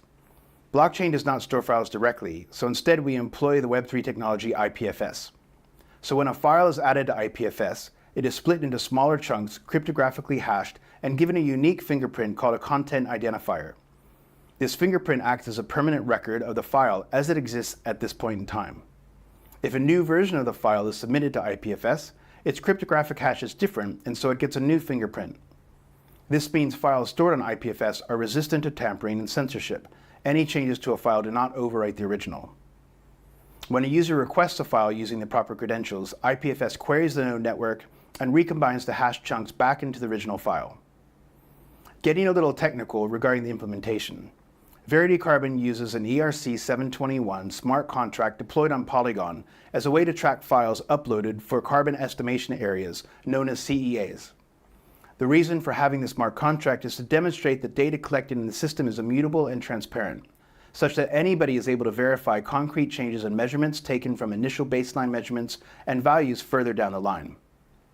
The smart contract contains a mapping between token IDs and IPFS files. The write method of add file to token allows us to add an IPFS file to this list, and the read method of get token files takes the token ID and returns the list of files. We are building on top of several Solidity libraries from OpenZeppelin, which have been highly battle tested in production for many projects built on the Ethereum Virtual Machine, EVM. Burning and minting tokens is enabled for the owner's wallet, allowing NFTs to be created. We mint an NFT for every CEA, and all measurements, reports, and verification IPFS files for that CEA are associated with that NFT. We persist all of this data to the NFT contract, which is held in a mapping from project area NFT to an array of all files that have been uploaded to Filecoin's CO2.storage over the duration of the carbon project. Additionally, we're using the ERC-721 enumerable extension from OpenZeppelin, which is useful for fetching all tokens belonging to a particular wallet. While this is not strictly necessary, we're implementing this feature as a common operation to track which tokens are owned by which wallets. Now, speaking less technically, This means that projects from any project owner, be it Blue Carbon S2C or any project owner using the platform, can be reviewed by any interested stakeholder, for example, an independent project auditor, a government regulator, or a prospective buyer of carbon credits. We make this even easier for anyone to see by exposing a portal to project data from our website, which we can also configure for specific users like independent carbon project auditors and government regulators. In summary, this implementation using Polygon and Filecoin delivers fully indelible, immutable, publicly verifiable records to anyone at any time, anywhere in the world. I wanted to also discuss the sustainability of our implementation, since blockchain and associated Web3 technologies are often cited to be massive consumers of computing power and electricity. Since 2017, the International Emissions Trading Association has tracked digital innovations that could improve the performance of carbon markets, and they've been developing a set of recommendations for guiding principles, one of which is sustainability. Any digital technology deployed must be truly sustainable. This means that it must be inclusive, open, resilient, and secure, as well as having a low carbon footprint. Pertaining to our implementation, the Polygon blockchain power consumption is offset by RECs, renewable energy credits. Our IPFS solution uses Filecoin CO2 storage, and Filecoin attributes RECs to Filecoin storage providers. Any other power consumption utilized in the operation of Verity Carbon's internal services is offset through retirement of carbon credits generated through our own projects. Thus, the Verity Carbon digital MRV solution is net neutral from end to end at scale. There are many additional benefits coming from carbon sequestration projects, which are called co-benefits. The three major co-benefits are cultural, socioeconomic, and environmental. How to measure and value these co-benefits is an emerging space. We are looking for anyone interested to collaborate in the development of methodologies for measuring and accounting for the benefits of ecosystem restoration, starting with biodiversity. Please do contact me if interested. Thank you again for the opportunity to participate and present today. I look forward to working together with this community to leverage the power of blockchain and associated technologies to promote a green and more equitable world.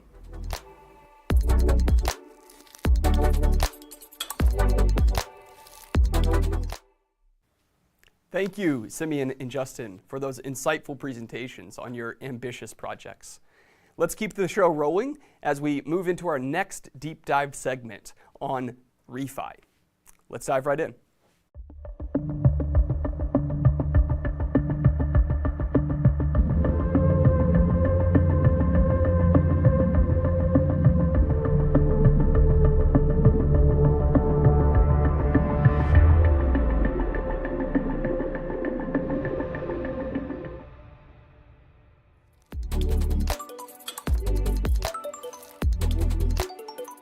My name is Alan from Filecoin Green, and I want to start by asking you to think about your favorite refi project. So maybe it's your own, maybe it's a project you started, maybe it's a project you've been following for a long time, maybe it's one you just heard about today at the first ever fully virtual Sustainable Blockchain Summit. Just get a project in your mind, one project, and think about it. So think first about the type of data that goes into that project. So what type of data does that project use? Maybe it uses satellite data. Maybe it uses data from carbon offset registries. Maybe it uses electricity use measurements or data from things like data centers or buildings. Does this project measure electricity production rather than use from things like solar farms or wind farms? Maybe this project collects water and ambient DNA from that water and uses that to measure biodiversity. Or maybe this project gets a bunch of people on the ground to take pictures of trees or ecosystems or plants or animals and uses that to document natural systems. Now think about the data that comes out of the project or the claims that come out of the project. Maybe this project issues carbon offsets like the Regen Network. Maybe this project issues renewable energy certificates. Maybe it documents renewable energy production and then matches that to energy consumption afterwards.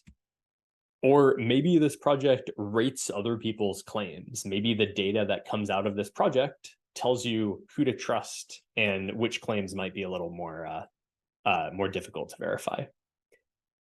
What I want to highlight here is that there's always a gap between the two, right? The data coming in and the claims going out. And that gap is ultimately between doing good work on one side and getting credit for it on the other. So that gap has to be filled by collecting the right data in the right way and processing it so that institutions, standard setting organizations, and funders will take you seriously and actually buy what you're selling. And for whatever refi project you're thinking about, chances are that they followed some set of existing standards for making these claims, but that they had to implement, do a lot of work to actually, in practice, follow that standard, right? They probably had to write the code or build the system or implement whatever they had to do to actually get that standard to work, even though it already existed. I'm not talking about the interesting part of starting a new project, right? It's not the business model. It's not the project-specific considerations of working in this environment or this ecosystem or with this social group. It's the plumbing and the compliance, right, that goes into actually getting this project off the ground. How do you collect and present data in the right way for established players to take you seriously? And because there aren't good standard ways of doing this, most projects, and probably the project that you're thinking about, had to reinvent the wheel. And so what is transform.storage? Transform.storage aims to be a common axle. So if everyone in refi is reinventing the wheel, say your project, right? It runs on a wheel that may or may not have been reinvented. The point of that wheel is to allow that project to run on the right rails. Transform.storage is an axle that if you have a wheel, you can fit it onto that axle. If someone else has made a wheel that does the thing that you want, hopefully it fits onto that transform.storage axle too, and it's going to allow you to use that and get where you need to go faster by collecting data, proving that that data meets the standards it needs to, and then making claims that standard setting organizations will actually trust. So I'm not going to talk here a lot about the actual data model behind transform.storage or the structure. You can see the ECC talk here or go to provenanceprotocol.io and look at the paper to get more information about how it actually works. What I'm going to talk some about is where we're going, why we've built things the way that we are, features that are around the bend that are going to be coming out soon, and then talk some about what people have already used these features for and things that people are already building on transform.storage. So transform.storage uses something called a wiring diagram, and we're interpreting it based on category theory, which is a branch of math focusing on composition. Composition in this case means that if you have a path from A to B and you have another path from B to C, then you definitely have a path from A to C. That's what composition means, and that's what category theory studies. Transform.storage is based on the idea of a computational graph. Data flows from left to right, and it's represented by a line. Every box on the grid is a function, which can have multiple inputs and outputs. In this example, some data flows into a function and it gives two different outputs. One output splits and combines with data from another source. That function returns its output along with a copy of the output from the first function. Because this is all based on what's called an operand algebra, everything behaves the way that you would intuitively expect it to. But because we've anchored everything, the data, the functions, and the data types in content addresses, we're able to roll everything up into a data structure that interoperates between chains. Also, because this is based on both operand algebras and content addresses, we can take this entire computational graph and give it multiple layers. The first layer is verifiable data assets. The next layer are functions that transform that data, which again are content addressed. Then the third layer is provenance tracking where the data and functions came from and allowing you to decide whether you trust an output automatically using your trust settings. What this means is that you can take a compute pipeline like this and reuse it. Say that there is an open source pipeline that takes in energy measurements and electricity emissions factors, transforms the energy use using a common standard, and returns this energy use along with emissions. You could swap out your own energy data, keep everything else the same, and rerun the graph to get your own carbon ledger. Or say you decide you don't trust that second data source. You could reflect this in your trust settings and have the compute pipeline automatically track the flow of trust. Every time you make a change, the entire compute pipeline rolls up into a single CID that you can reference from whatever blockchain you care about. And so who's actually using this stuff right now? What have we built so far? We've built about half of the functionality for what I just talked about. And so if you go to CO2.storage, you can look at a bunch of the data, the public data that people have already put up on the site. One example of this is data from carbon offset projects. So for example, this Red Plus project. Another example of data that people are putting up here is data from Filecoin storage providers. So Filecoin storage providers can go through what's called the energy validation process, where they submit power bills to a third party. That party double checks that they actually believe that these are realistic, accurate power bills, and then publish that information. And so this is a record, for example, showing that this miner ID used this amount of electricity during this accounting period, during this month in 2022. And this data has a content addressed data type, as well as the data itself is content addressed, and it carries this provenance information. So you can go here and you can see that the wallet controlled by this validator actually signed this record, right? And you can verify that yourself. Other types of data that people are putting on here are things like standards for tokenized carbon, right? So the IWA standards now have a set of schemas on CO2.storage. What that means is that you can enter this data in a bunch of different ways. You can enter in data that conforms to the IWA token standard through the API, or if you take any data schema, so I just copied that data schema, and if you go to form.co2.storage and you enter in that CID, the CID of the data type, it will automatically generate a form for someone to enter in information conforming to that data type. They can then create an asset and sign it, carrying with it the provenance information that they actually submitted that data. There are also prototypes of data pipelines, which contain those three layers, data, functions, and provenance, and allow you to validate things like carbon ledgers for event travel, which we're gonna make another video and showing how to use this and put this up pretty soon. So those are some of the things that you can do with CO2.storage now, which is the prototype of transform.storage. And we're looking, if you want to hack on these tools and also tools from our friends at places like Gitcoin and Drips Protocol and Lit Protocol and Brave, check out the Funding the Commons hackathon and check out a lot of these tools and win some bounties. Thanks so much.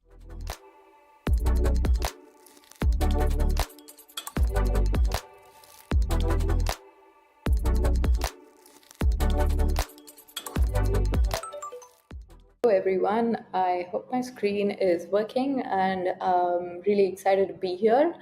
Good morning and good evening to all of you, wherever you all might be joining from. Really quickly, a little bit about myself. I'm a product strategist and blockchain expert with over 5 years of experience in the blockchain domain. I'm currently driving strategic initiatives and building product at Thalo, a leading carbon markets infrastructure player. We're working with different partners across the spectrum, trying to solve some of the key challenges in carbon markets and so on. Let me start with a real quick story, which is actually something that's happening recently with me.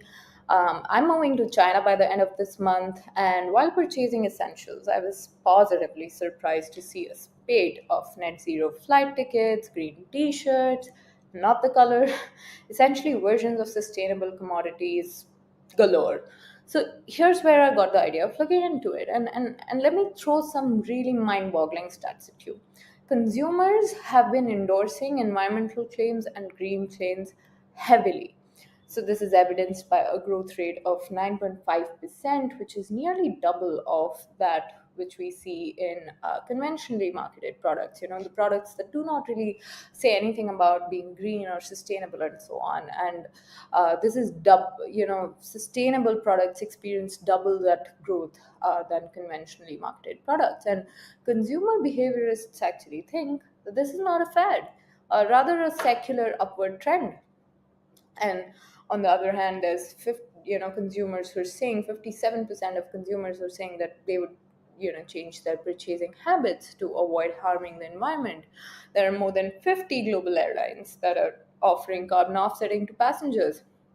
And to put everything in context with respect to the size that we're looking at here, Americans are expected to spend upwards of $21 billion a year to mitigate the environmental impact of their purchases by the end of this decade. And adjusted for inflation, this is a huge number. And if these habits are mirrored in other developed economies, then global consumers will collectively pay nearly $100 billion to offset goods and services by the end of this decade. Also, on the other hand, this is of course a result of conscious and concerted efforts being made by companies towards their net zero commitments. Of course, usually these claims are an outcome of a company's decarbonization journey, which would involve their Scope 1, Scope 2, Scope 3 reporting, and any emissions reductions initiative that they take within the value chain that are necessary. But of course, it should be taken into account that companies will continue to need to invest in carbon credits to plug in and hit that last mile to reach their net zero and carbon neutrality targets. And of course, all the while continuing to make veritable green claims. But today, it is a challenge for companies to be able to do that. To vet, to source, and invest in high quality carbon projects is a real big challenge, and this creates a really crucial accessibility issues for the companies. So, accessibility is a problem.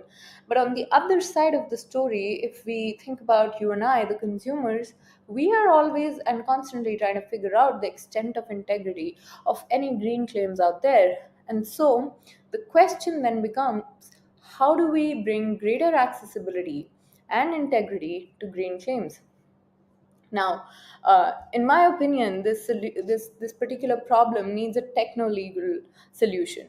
Why I say techno-legal? Because there has to be legal reinforcement of regulations, ambitious targets being set, strict standards, and so on. And then technology needs to come in and buttress some of these regulations and support the implementation and enforcement of these regulations.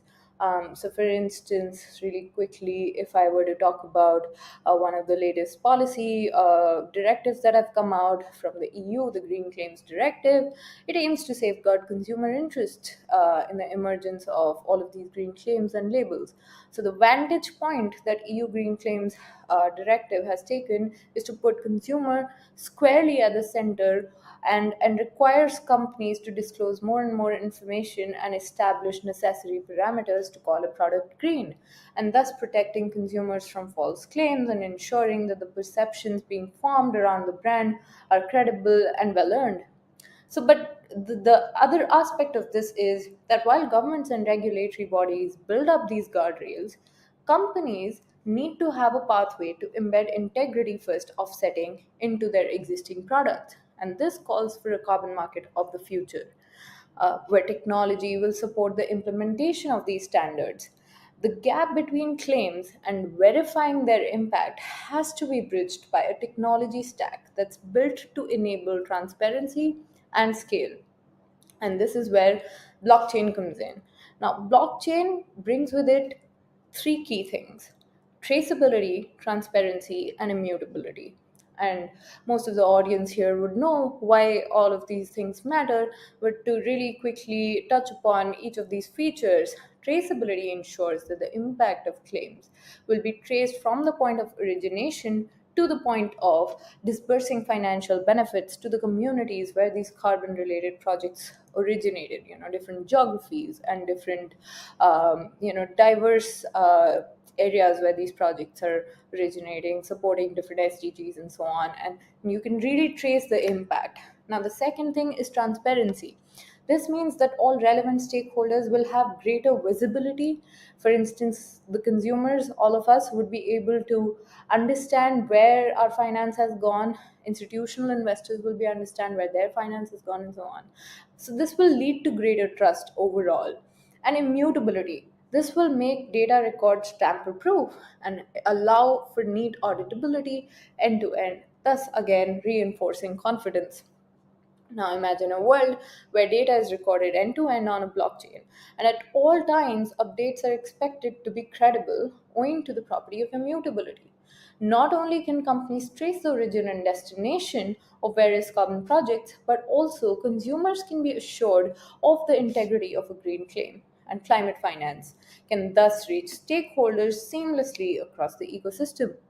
Furthermore, this infrastructure would lend itself to the future of end-to-end carbon accounting, where emissions across supply chains are traceable and offsets can be mapped back to those emissions. And at this point, the negative externalities will be nothing less than accounted as another cost line item in companies' books, while investments can get recorded as assets.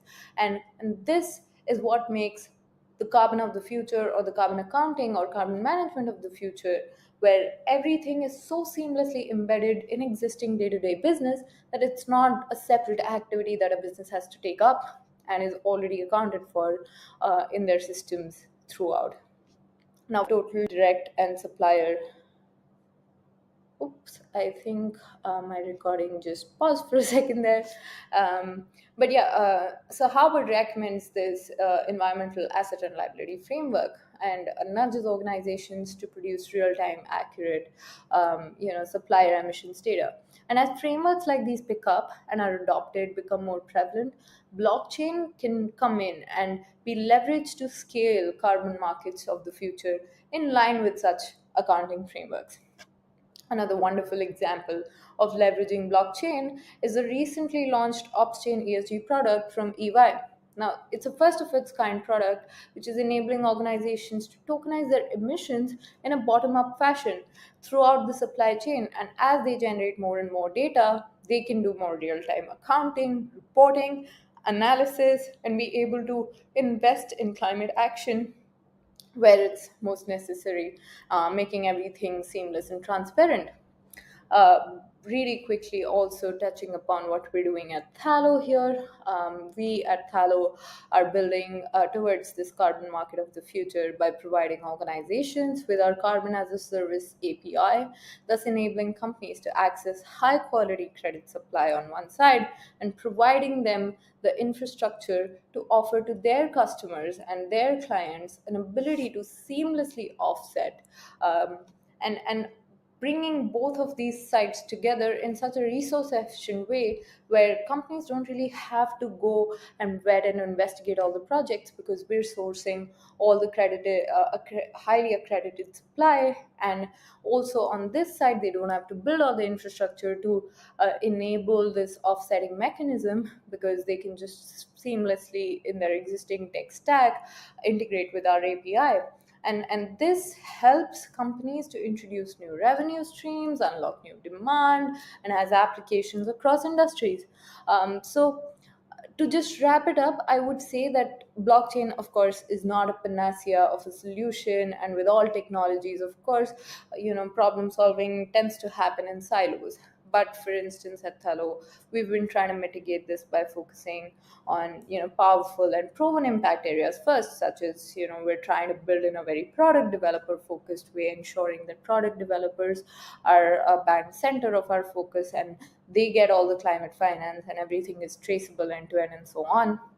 But to conclude, blockchain can be leveraged to bring greater accountability, integrity, and accessibility to carbon markets, and hence advance climate action. Thank you so much for joining me here. You can connect with me on LinkedIn. I'm at saudamini.sharma@thallo.io. Looking forward to hearing any of your questions, and really happy to see that this discussion is happening. Thank you.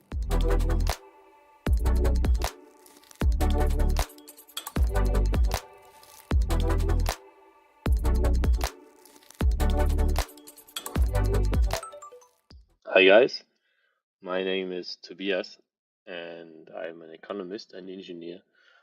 And I'd like to talk about a stable asset backed by nature today. And in order to explain it well, I will dive a bit into money, what it's backed by, and how blockchain technology enables it to be backed by actually nature.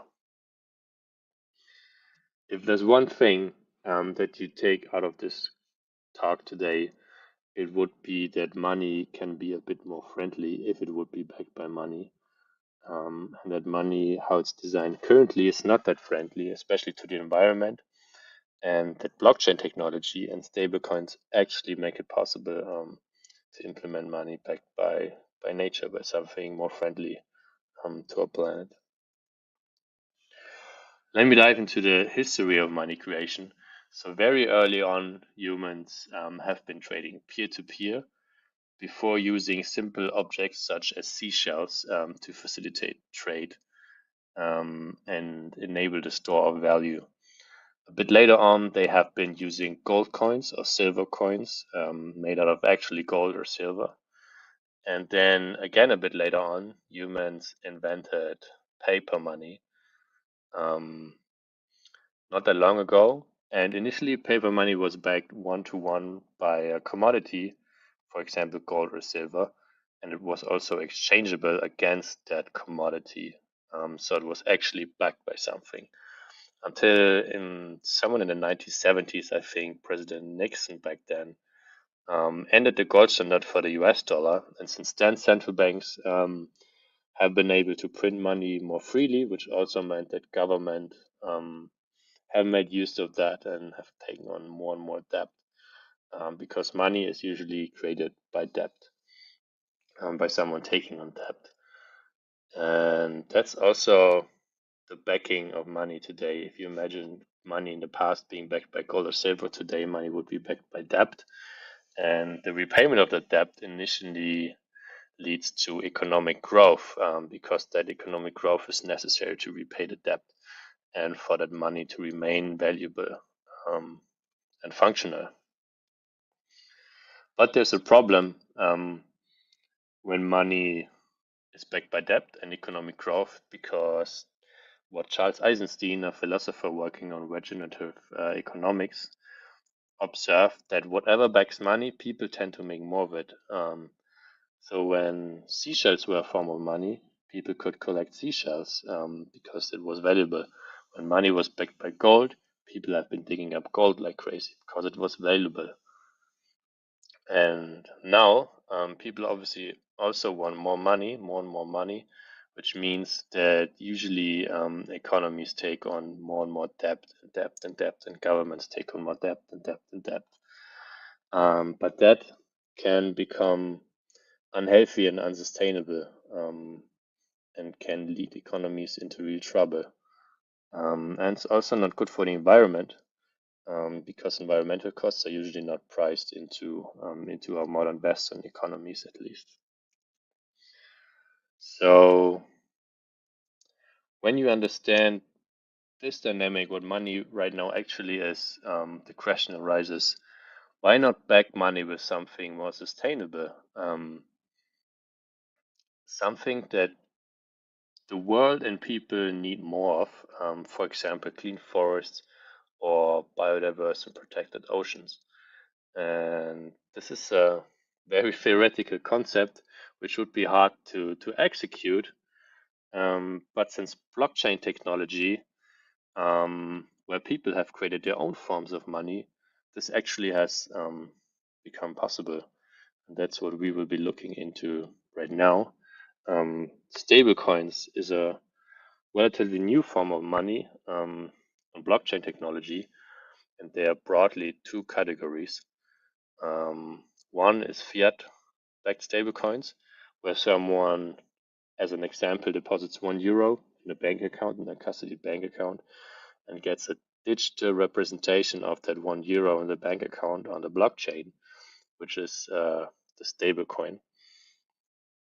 Then there's also the second area where stablecoins are not backed by fiat money, but backed by crypto assets, which are usually volatile.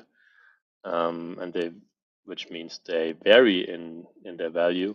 So you need to incorporate a safety buffer into the money creation. So someone can, for example, lock up 1.5 euro worth of Ether and then borrow a 1 euro stable coin position against it. That's how, for example, MakerDAI works, or a lot of other famous decentralized stablecoin protocols like Liquidity.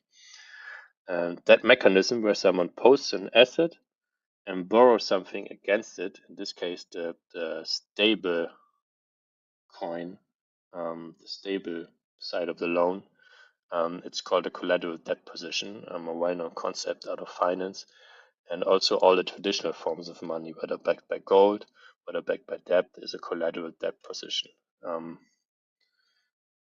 Yeah.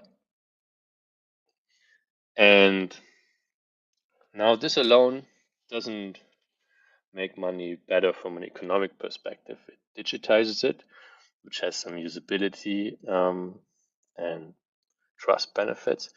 But there's also another asset class on blockchains in the area of regenerative finance called digital environmental assets, where people generally seek to build digital representations on the blockchain of the value of nature or of things that have a positive impact on nature. And right now, these are usually carbon credits, which companies usually have to buy as a right for pollution. And you get them from protected forests or, for example, from closed down oil wells. There's also tokens that represent tons of cleaned up plastic pollution, either on land or from oceans. And I hope that in the future, there will also be direct digital ownership representations of, for example, forests and oceans. And then pieces of land that are beneficiary to nature would be measurable, priceable, and tradable. And data can also be used to actually back money with, at least as first experimental versions. And this is exactly what we are right now working on at Mentor Labs.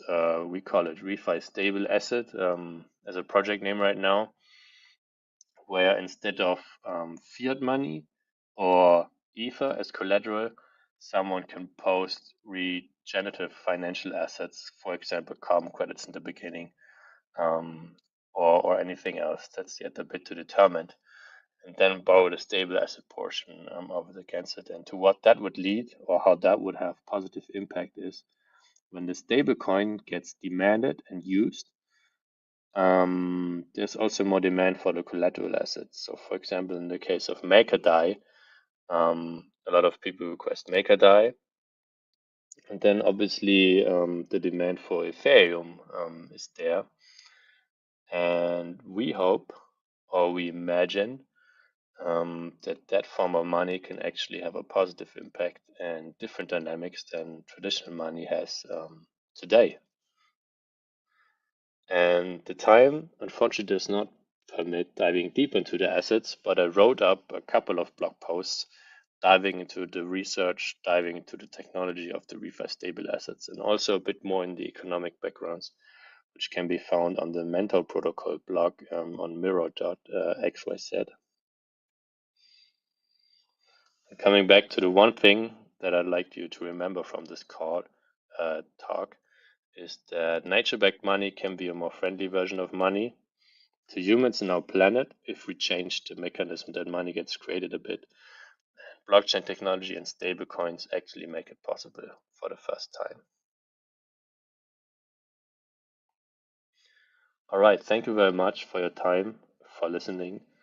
You can reach me with questions, comments, anything on Twitter. In the lower left, there's my Twitter handle. And at Mentor Labs, I will be heading into a sabbatical, so I won't be reachable there. But Roman Krössmann, who is our research lead, is working on the ReFi project. And you can reach out to him anytime. There's his email address in the lower right. And also, if you want to learn more, as I said, the Mentor Protocol blog or the Mentor Labs website would be a good place to start.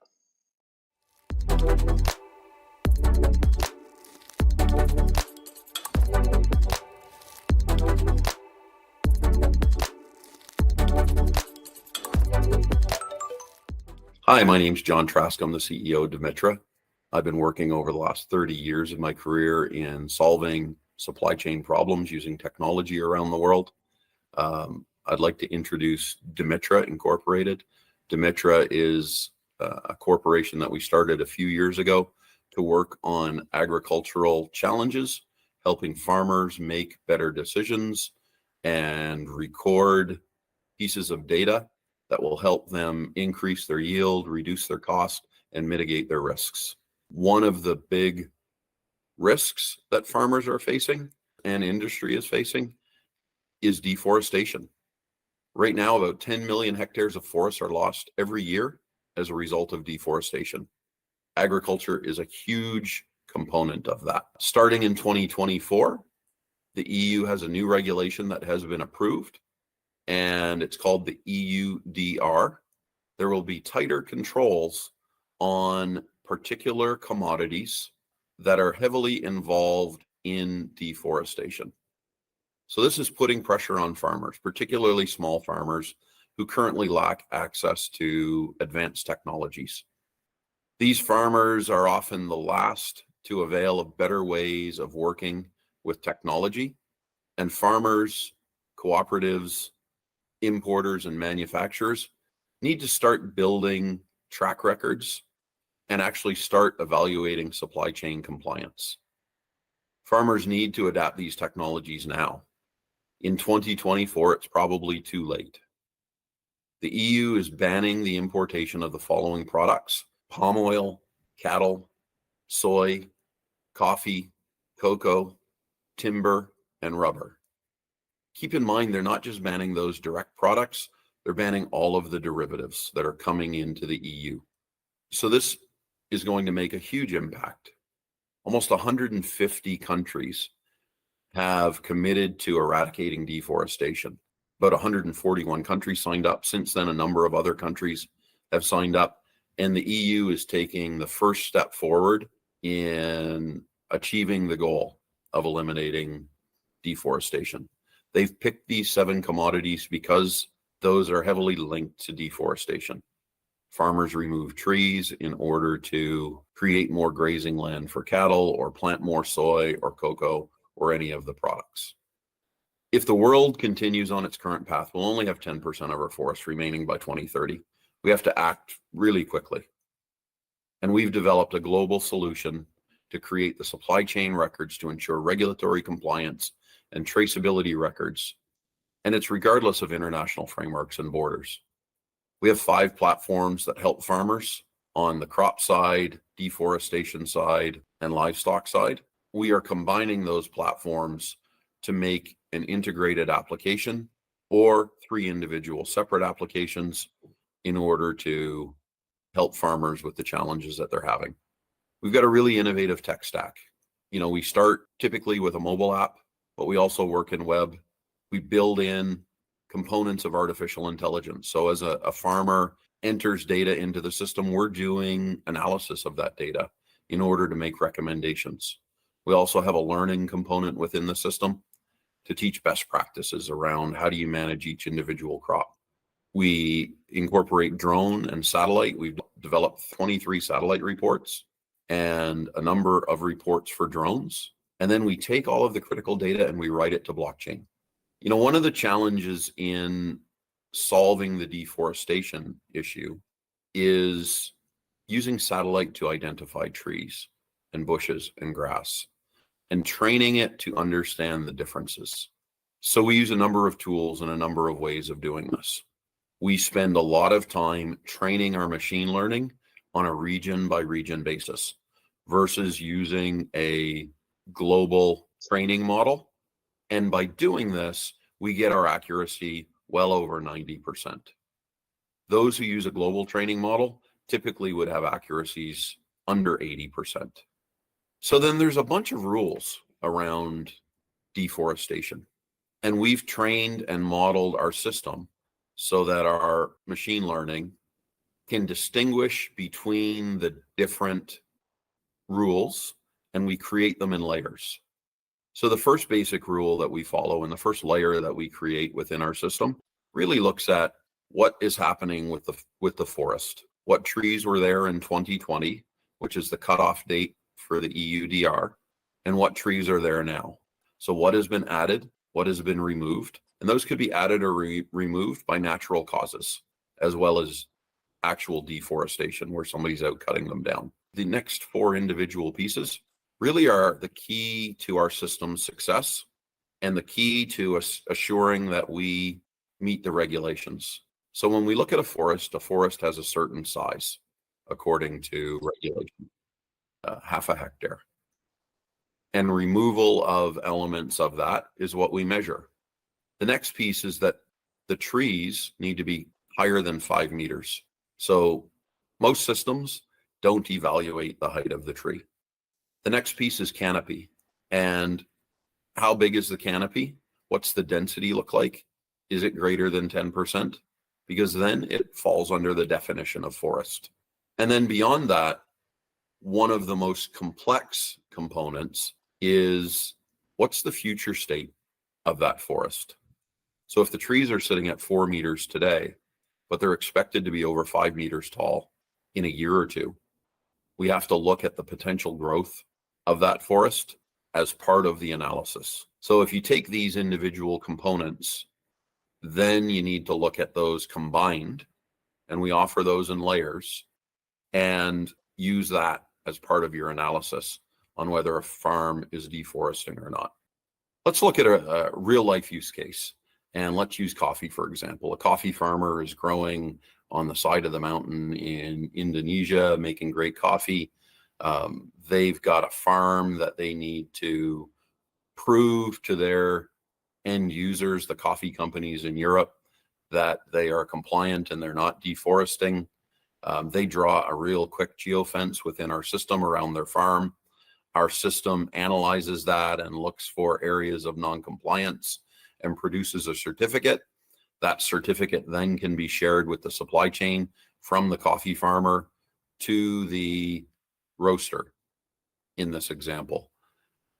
Vice versa, the roaster may be buying from a large number of coffee farms and can log into our system and establish geofences around the farms where they're purchasing coffee and get the same report for each farm. Those reports can be used for the import documentation to show that the farm is compliant and doing a good job, or to work with the farm knowing that they have some compliance areas that maybe need to be addressed and to help manage the supply chain. You know, we're really proud to be part of developing a sustainable ecosystem within farming and food products. It's a huge driver for us at Dimitra. Deforestation is a critical component to sustainable farming and sustainable industry. And we are using AI in order to help both the farmers and measure deforestation. You know, I'd like to invite you to send me an email, john@dimitra.io. We can talk about your particular use case, challenges you're having, accessing farms, performing analysis, and meeting the definition of a regulation from a satellite perspective. It's quite complex, but we've got a simple solution for all of those different critical layers. I'm really happy to be here talking about this today. Hopefully I've illustrated how we're using AI in this short segment in order to combat this problem. And I hope you have a great conference. Thank you.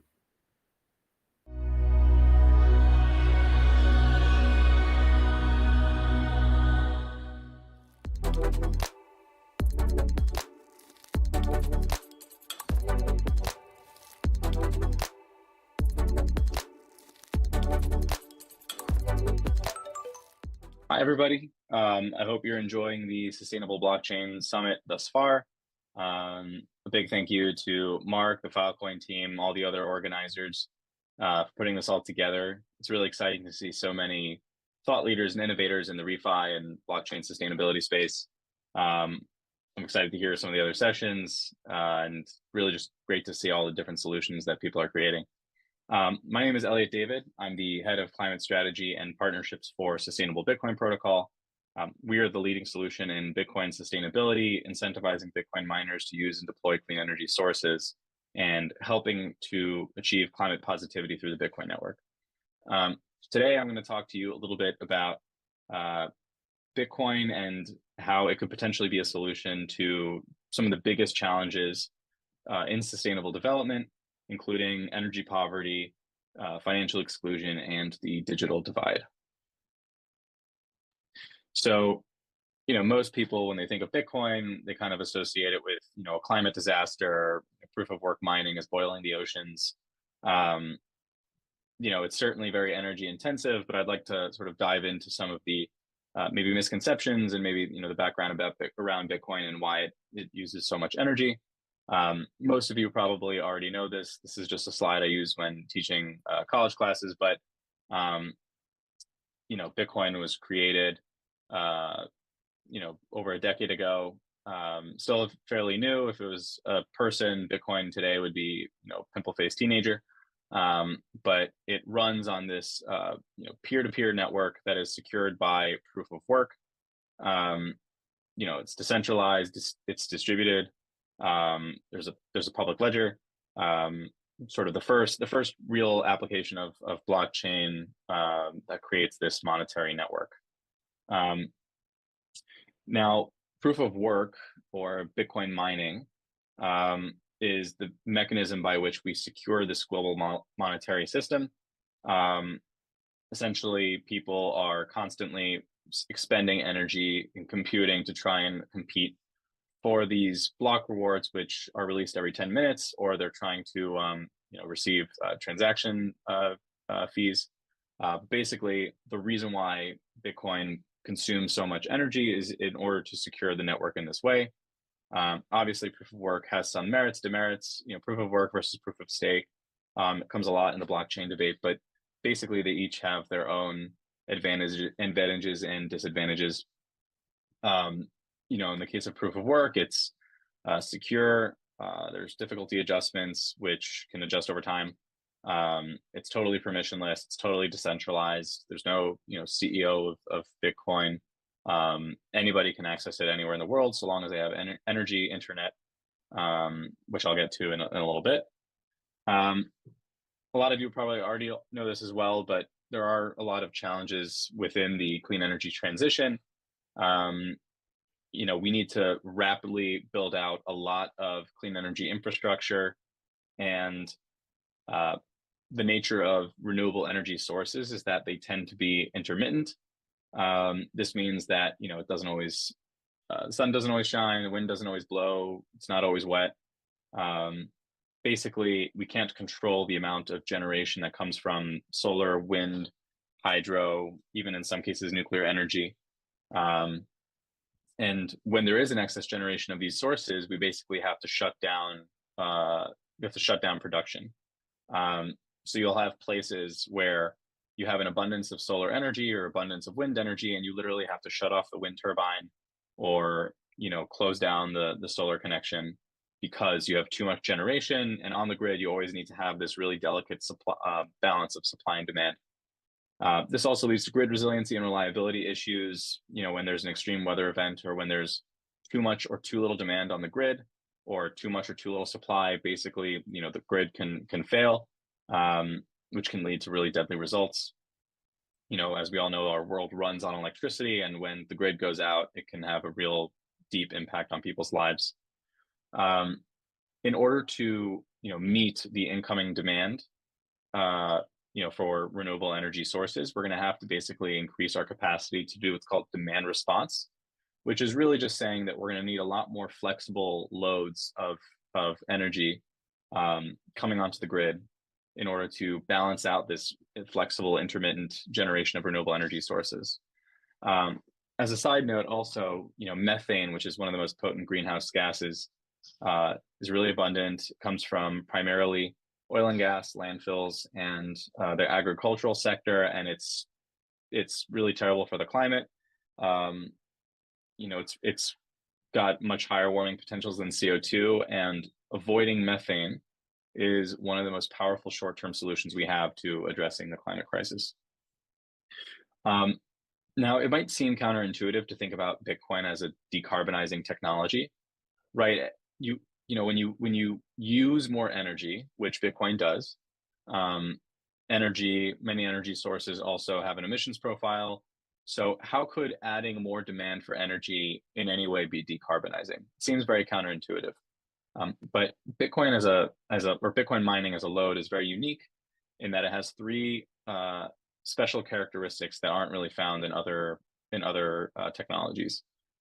One, it's totally interruptible, meaning if need be, I could shut down a gigawatt of Bitcoin mining on a moment's notice. All that happens is that I'm not mining Bitcoin. I'm no longer competing with all these other miners to receive those rewards. And whenever I want, I can also turn it back on. Bitcoin mining is also totally location agnostic. I have friends that are trying to mine Bitcoin at the bottom of the ocean, in the middle of the desert. I've heard of people trying to mine Bitcoin in space. All you need is energy and an internet connection, meaning that you can actually tap into previously unusable sources of energy. Third, Bitcoin mining is extremely flexible. For any of my fellow energy industry friends in the audience, this is really exciting. Any kind of flexible load that can basically meet this intermittent supply is just really, really helpful in the energy transition, and is really why I entered the Bitcoin and Bitcoin mining space. So to get to our actual topic of conversation, which is energy poverty, digital divide, and financial exclusion. I'll talk a little bit about what brought me into the Bitcoin space and maybe a case study about how Bitcoin and Bitcoin mining can actually accelerate the clean energy transition. So for the Americans in the audience, you might remember that in 2017, the island of Puerto Rico was hit with a devastating hurricane. About 60 people died. It was really, really terrible. The whole island of 3 million people essentially went without power overnight and didn't come back on for many, many months. What most people don't realize is actually a lot more people died in the aftermath of the hurricane because energy was required to, clean the water, to keep medicines viable. Energy is really the lifeblood of, living in the world today. And the entire island, the entire territory of Puerto Rico was totally knocked out without power. Puerto Rico at the time in 2017, the energy mix was about 98.8% imported diesel. About 0.1% was renewable. It was nearly an entire island running on diesel energy that was being imported from elsewhere. This is despite the fact that Puerto Rico is incredibly sunny, incredibly windy, incredibly wet, has incredible renewable energy potential. And at the same time, Puerto Ricans also were paying something like 27 cents a kilowatt hour. I don't know where you in the audience are from, but that is extremely high by both American standards and just global standards. You might ask yourself, why would Puerto Rico not want to build out more renewable energy infrastructure, which also is more decentralized, it's more resilient, that can bounce back after a hurricane. You don't need like a central grid. And the challenge is that renewable energies, as we said, are really intermittent. So if you can't sell every kilowatt of that electricity that is being produced, you basically are going to go and seek out the places where there's going to be the most reliable demand. So if you have the choice of building a solar farm or a wind turbine in Puerto Rico versus, say, Texas, you're going to go to Texas because you can actually sell all those kilowatts. Now, energy infrastructure is critical, but we also have to keep in mind that there are other, what I call enabling infrastructures that we need in the world today. The world basically runs on energy, internet, and money. And we can't solve any one of these three challenges. We can't bring financial inclusion to people without energy and internet. We can't bring internet to people without energy and money. And we can't really bring energy to people without some kind of technology that enables all three. And so what I think could be really powerful, and this is my thesis, is that if you could use this technology, right, which is essentially a computer that monetizes electricity into a globally liquid currency in a flexible, interruptible, and totally location agnostic way, you can go into a place like Puerto Rico, you can bring Bitcoin mining, and you can partner with local renewable energy systems to basically monetize that additional power and then help finance more and more build out of renewables. Now, Puerto Rico is just a case study, but across emerging markets, across the global south, that's Latin and South America, Sub-Saharan Africa, and South and Southeast Asia. These are the wettest, windiest, and sunniest places in the whole world, and yet they have some of the lowest renewable energy penetrations. There's, of course, exceptions, but most countries, most emerging markets, don't have clean and reliable electricity access. There are 1.1 billion people who don't have energy access, 3 billion people who don't have internet access, and about 4 billion people who don't have access to financial services. What I theorize is that by using these machines to essentially unlock all of this stranded renewable energy, especially as Bitcoin block rewards get lower and lower and lower, or I should say, as the halvings continue and the block rewards get smaller, I personally think that Bitcoin and Bitcoin mining can unlock sustainable development by alleviating energy poverty, internet exclusion, financial exclusion for billions of people around the world. What we're doing at SBP is making this possible by financially incentivizing the best practices in Bitcoin mining across the sector, and then helping mobilize capital into clean energy development around the world. I thank you all for your time, and I hope you enjoy the rest of the conference. I'll just include my LinkedIn information here, as well as our company's, I think it's our LinkedIn page. Yeah, and I hope to hear from you soon, and enjoy the rest of the summit. Thank you.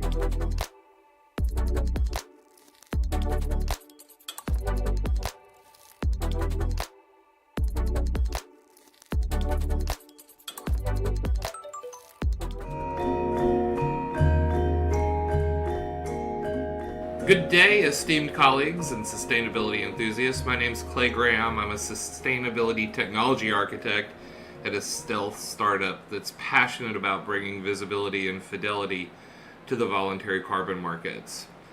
Today, I'll bring you a presentation at the crossroads of blockchain technology and sustainability, specifically focused on how the Interwork Alliance tokenization process contributes to CO2 auditing and monetization. Primary goal of my presentation is to provide a blockchain agnostic pattern for both tracking and monitoring the progress of ecological markets, and then tokenizing the benefits related to those projects for voluntary carbon markets. Thanks for letting me present to you today. Stepping right into the realm of voluntary ecological markets, we see a global effort to mitigate environmental impact and promote sustainability. Voluntary ecological markets operate on the basis of demand from organizations willing to offset their environmental footprint voluntarily, rather than due to regulatory obligations. In this space, the Interwork Alliance Sustainability Business Working Group plays a pivotal role. This dedicated body works to establish comprehensive standards for tokenization, contractual extensions, workflows, and analytics, thereby shaping the structure and functioning of standards-based ecological markets. The IWA tokenization process involves various roles, each with their unique set of actions and activities. The key participants include project owner. The project owner manages the project lifecycle, creates the project info, and mints the NFT. They also assert claims as new information comes in about the project with evidentiary, which mints new core carbon principles SFT tokens. The second role is the distributor, who creates new trust lines based on expected benefit claim sets, receives newly minted tokens when assertions are made by the project owner, and then distributes those tokens to third parties, such as buyers or marketplaces. Buyers are third-party participants in a token trust line, and they have to opt in. They receive core carbon principles SFT tokens from distributors, and then can redistribute those tokens to other third parties that also participate in the claim set trust line. They're also capable of retiring tokens. Then finally is retirement, which is the end of the token life cycle. The individual who retired the token claims the impact of the ecological benefit, and individual token IDs are referenced and realized as they are retired. So, as the participants walk through this, there are 4 actions that occur that persist 3 primary blockchain artifacts. So the first activity, we have the project owners providing core information about the ecological project and doing that in an immutable way, which in terms of the blockchain creates an NFT token as well as persisting all the immutable information about that project, which becomes public. Then, once the project has been minted, the distributors define an expectation of vintage, delivery size, and the set of benefits with high confidence that define the core carbon principles that a specific token set, will be minted from. This also identifies all of the carbon retirement units associated with that vintage group. Then, as facts on the ground develop and a project actually kicks off and is alive, project owners provide evidence that a vintage, an amount of carbon tonnage, and the related benefits of the token set have been met. The distributor then receives the issued amount of tokens related to that claim. The organization may choose verification at this stage prior to making the token transferable. But at this point, these tokens can be distributed to third parties such as buyers. The final stage of the life cycle is retiring credits, and any third party holding a core carbon principles token may choose to retire it, ending its life cycle. When this happens, this is done by sending the token to a burn wallet, and that's when the actual carbon retirement unit IDs are realized. So if you think about this from purely a Web3 blockchain and IPFS persistence model, we have a set of wallets that are signing specific transactions. They're minting NFTs, they're creating trust lines, they're making payments. And those signed activities, as they are occurring, are persisting out IWA compliant documents to the interplanetary file system. So let's double click on some of these IWA objects that are getting persisted. First, there's the Ecological Project Program, and really this is intended to be a definition of provenance of the project, which there will be a whole bunch of different tokens issued against. This is, what are the expectations of the project? Who is responsible for driving it? What are the addresses and the places that it's happening? And what are all of the benefits that are being described, associated, that are possible over the lifespan of the entire project? And these are described by modular benefit projects that have location, ecological benefit scopes, the claims that they're planning on making against the project, and then what methods will be used for collecting data on benefits associated with the project. So the second artifact that we are publishing to the interplanetary file system is the Core Carbon Principles token. And we create that as part of a trust line that says we have a set of benefits that are going to be common for a certain vintage, and a certain amount of carbon tonnage is going to be produced that has these specific benefits. With all the tokens in this trust line, there is a high confidence that the benefits will be common for all units. This allows for all tokens in the SFT trust line to be priced identically. Then, as the project pursues and the project owner collects evidentiary of a certain vintage and benefit set, they assert claims. And every time they assert a claim, a record of that claim is persisted into IPFS and a transaction is put on the blockchain. The ultimate goal of every token is to be retired, and this is done by a token holder opting into retiring the token by sending it to a burn wallet. The infrastructure of the backend knows that all tokens associated with the burn wallet are intended to be retired, and therefore the token IDs associated with what's sent to the burn wallet are realized, and the token lifecycle is complete. The use of semi-fungible tokens for the Core Carbon Principles trust lines provides several advantages. Firstly, participants in the trust line can confidently know that all tokens in the token set hold the same value. This allows for multiple tokens to be transferred without tracking individual token identifiers, enhancing efficiencies. NFTs aren't really supported by most automated market maker services, so it makes price stability difficult. Additionally, the token identifiers don't need to be realized until retirement, providing flexibility in the life cycle of the token. Finally, by breaking carbon credits into small batches, which represent represent a single ecological project and a single vintage for that project. All the MRV data is actually supporting that batch of credits. So I'm going to do a really quick demo of a tokenization browser that I built on top of Filecoin Green and CO2 storage that kind of represents how this could play out in terms of a public listing service. So the Ecological Markets browser allows us to browse both projects and tokens. And if we click into projects, we make calls directly to CO2 storage. So we've asked CO2 storage to give us all of the ecological projects in our sandbox. And now we're clicking through to get more details on one we're interested in. So we're now going to fetch the single ecological project as a document in IPFS through CO2 storage. And what we're actually looking at as a YAML file in the browser in the upper left-hand side is the ecological project schema. And over on the right-hand side where we have CO2 storage running, we can click on the asset, see that there's our ecological project, the CID that's persisted against IPFS, and some other important details. Next, we're going to browse into the tokens and get a list of all tokens associated with the project in CO2 storage. And when that's been fetched, we can see the details on the specific token, including how many units were created associated with that trust line, the token name, and all of the relevant benefits that are being claimed. And again, if we look over in CO2 storage, we see that document has been persisted as well as its CID and its name. So I'd like to draw a few conclusions from this. First, this approach is both blockchain and persistence agnostic, and the power of using public blockchains and stores is that it will help improve confidence in the fidelity of these listings.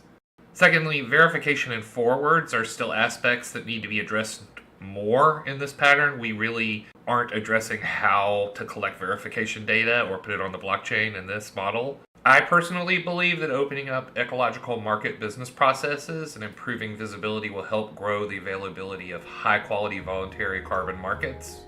I'd like to thank you again for giving me an opportunity to present to you. If you have any questions or you'd like access to the browser code base, please email me at clay@centigrade.earth.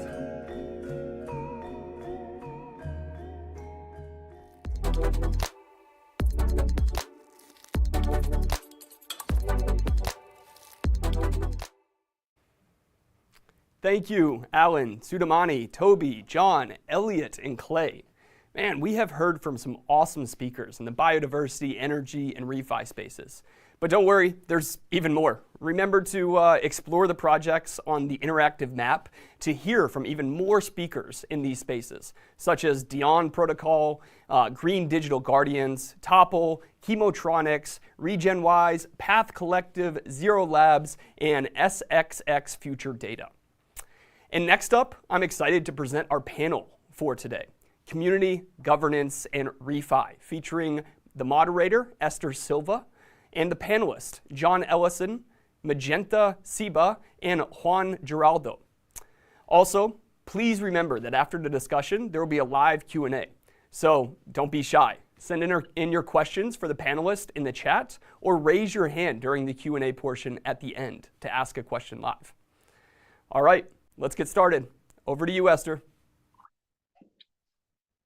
Hi, everyone. I hope everyone can hear me. Can the people on the panel just confirm if I can hear? Okay. Good morning, good afternoon, good night. This is a super global event, so I just want to greet everyone in the right way. My name is Esther. I am from Brazil. Besides organizing Web3 events, conferences, I also have an academic background in agriculture and sustainability. So I also have a podcast called AgroChain, talking about the uses of blockchain and agriculture, climate, and all the ways. And I would like to bring today these three bright people to talk about community, governance, and refi. I would love to each one of you introduce yourself, talk about a little bit about you and your project. We can start with John. Sure thing. Thanks, Esther and Mark and everybody. This is an awesome event. Love this going online and global. My name is John Ellison. I'm the source steward at RefiDAO. and really found myself in love with this whole concept of publicly verifiable impact using the power of Web3 back in 2021. Rode the Klima Down, Toucan Wave, learned a lot across the space, and have been doing Refi podcast and supporting amazing founders on the ground like Juan from Refi Medellin to try and see a global startup movement rooted in local communities all over the world take Refi into the mainstream and really help transition to a regenerative economy. So that's all on me. Do you want to go next, Juan? I'll pass it on to save you the baton, Esther. Okay. I'm Juan Giraldo. I'm from Medellin, from Colombia. I'm an agricultural engineer, a specialist in projects.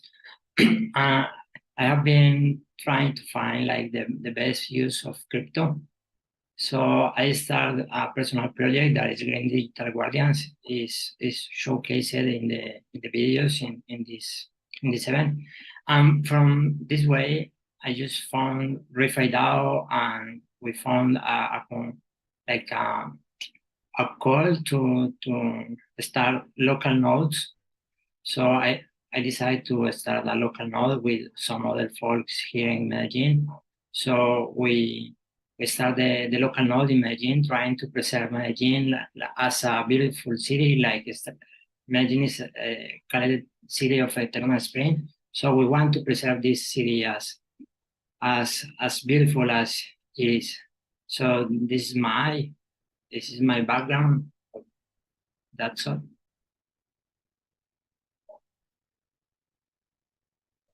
Thank you. Magenta, can you introduce yourself? Sure. I'm Magenta from Bloom Network.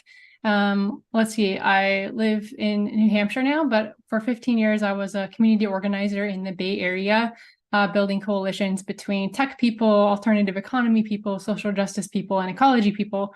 And that led me to connecting with Bloom Network. And we are a digital, physical, social network that helps more people find and participate in local grassroots climate action. So we have something like 32 and rapidly growing local hubs around the world that mostly connect existing grassroots projects on the ground across those different areas to have more capacity together and share knowledge.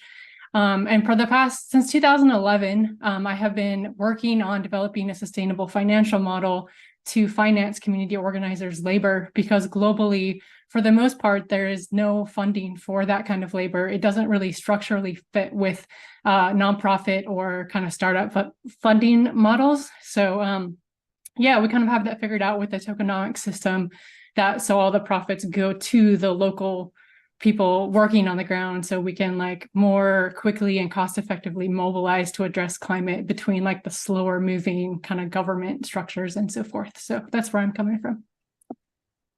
That is great.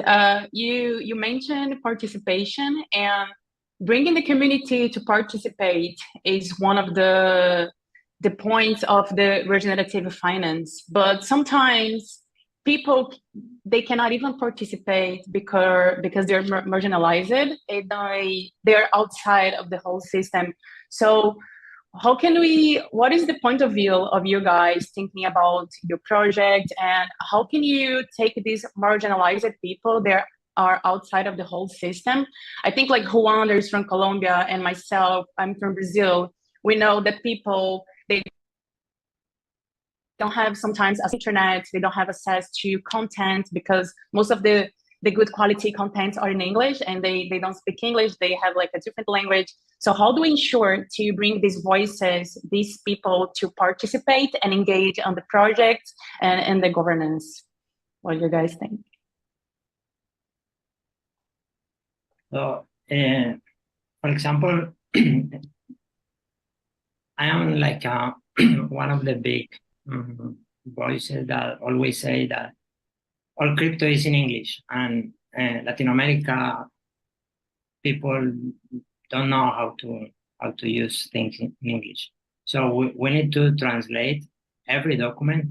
It doesn't matter that Google Translate exists. People don't want to translate. We need to translate the documentation for the people. So I am trying to translate every project, and every project I am involved in. I am always trying to translate the documentation and to give the documentation in an easy way for the people. And in Refa Medellin, we are also trying to do activities with the people, trying to give them an easy way to use crypto without understanding what is blockchain, because people don't need to understand what is blockchain. People just need to use. People don't understand how banks or how transaction or Swift protocol works. They just use the protocol. So we are trying to teach people how to use blockchain without the necessity of understanding blockchain. This is what we are trying to do in Medellin with different kind of activities. We don't want to do like panels or workshops. We want to call people to come with us, just do a friendly activity like planting trees, like pick up garbage, just hike a hill, have fun with us.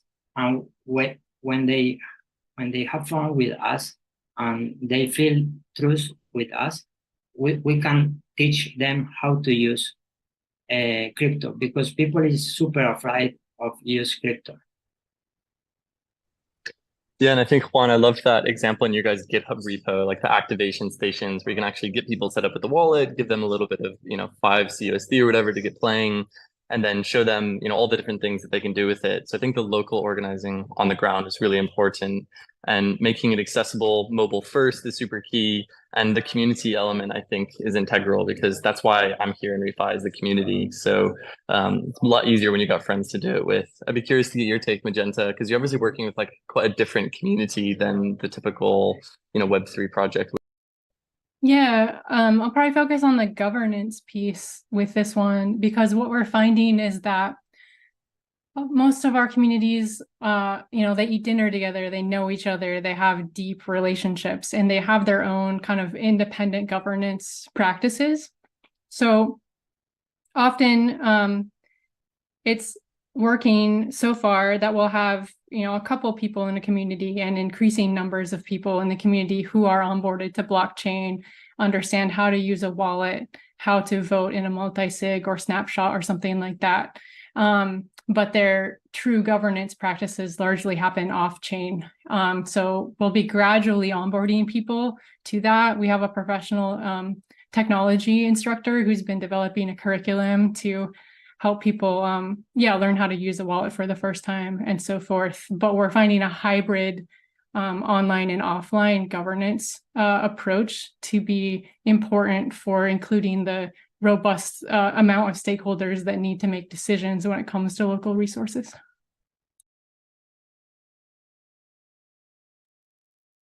Sounds really good. So you mentioned bringing all this technology to the real world situations. You mentioned like teaching people how to use some tools. Is there something being solved by these new technologies right now?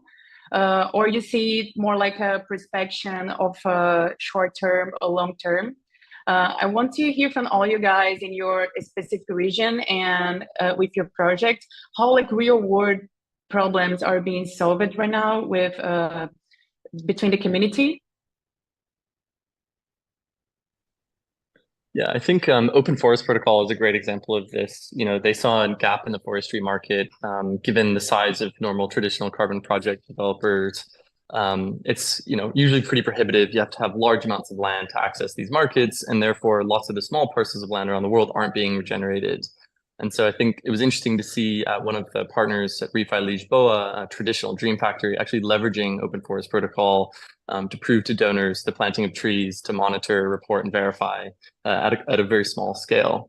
And so I think they're a great example, and there's quite a few others, but that for us is close to home because it's right down the street. And knowing that this can scale to the larger sizes, it just needs to be able to have the kind of corporate demand, and it's emerging over time as we see hopefully more high integrity assets coming on chain with the likes of the gold standard pilot and things like this to really bring digital native environmental assets into the mainstream.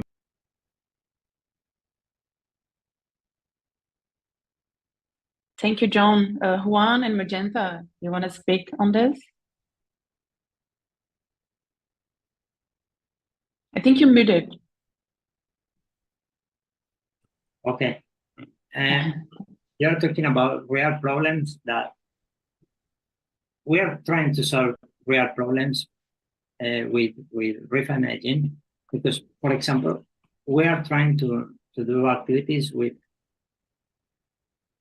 we are trying to partnership with the local army, with the local government, with local NGOs, and we are scheduling activities for planting trees. So while we are teaching people how to use a wallet, we are planting trees. While we teach people how to use a wallet, we are picking garbage in the city. While we teach people how to use a wallet, we just clean a park inside the city. So we are helping to solve real problems in the city, and we are teaching people how to use wallets. And also people that we teach them how to use wallets, a lot of them are young people, and they have a lot of different ideas, and we encourage them to work in these ideas and to use blockchain to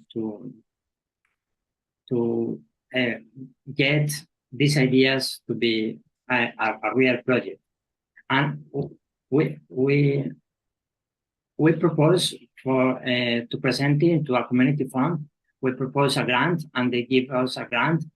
And with this grant, we are going to do 2 hackathons in Medellin focused on refi. So we are asking people in Medellin to get the idea they have, turn into a project and compete in the hackathon. And if they won the hackathon, we are going to fund this project.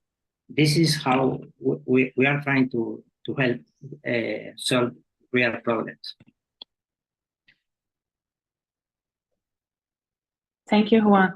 And Magenta, I also saw like Bloom Network has a lot of nice projects in different places and on the ground.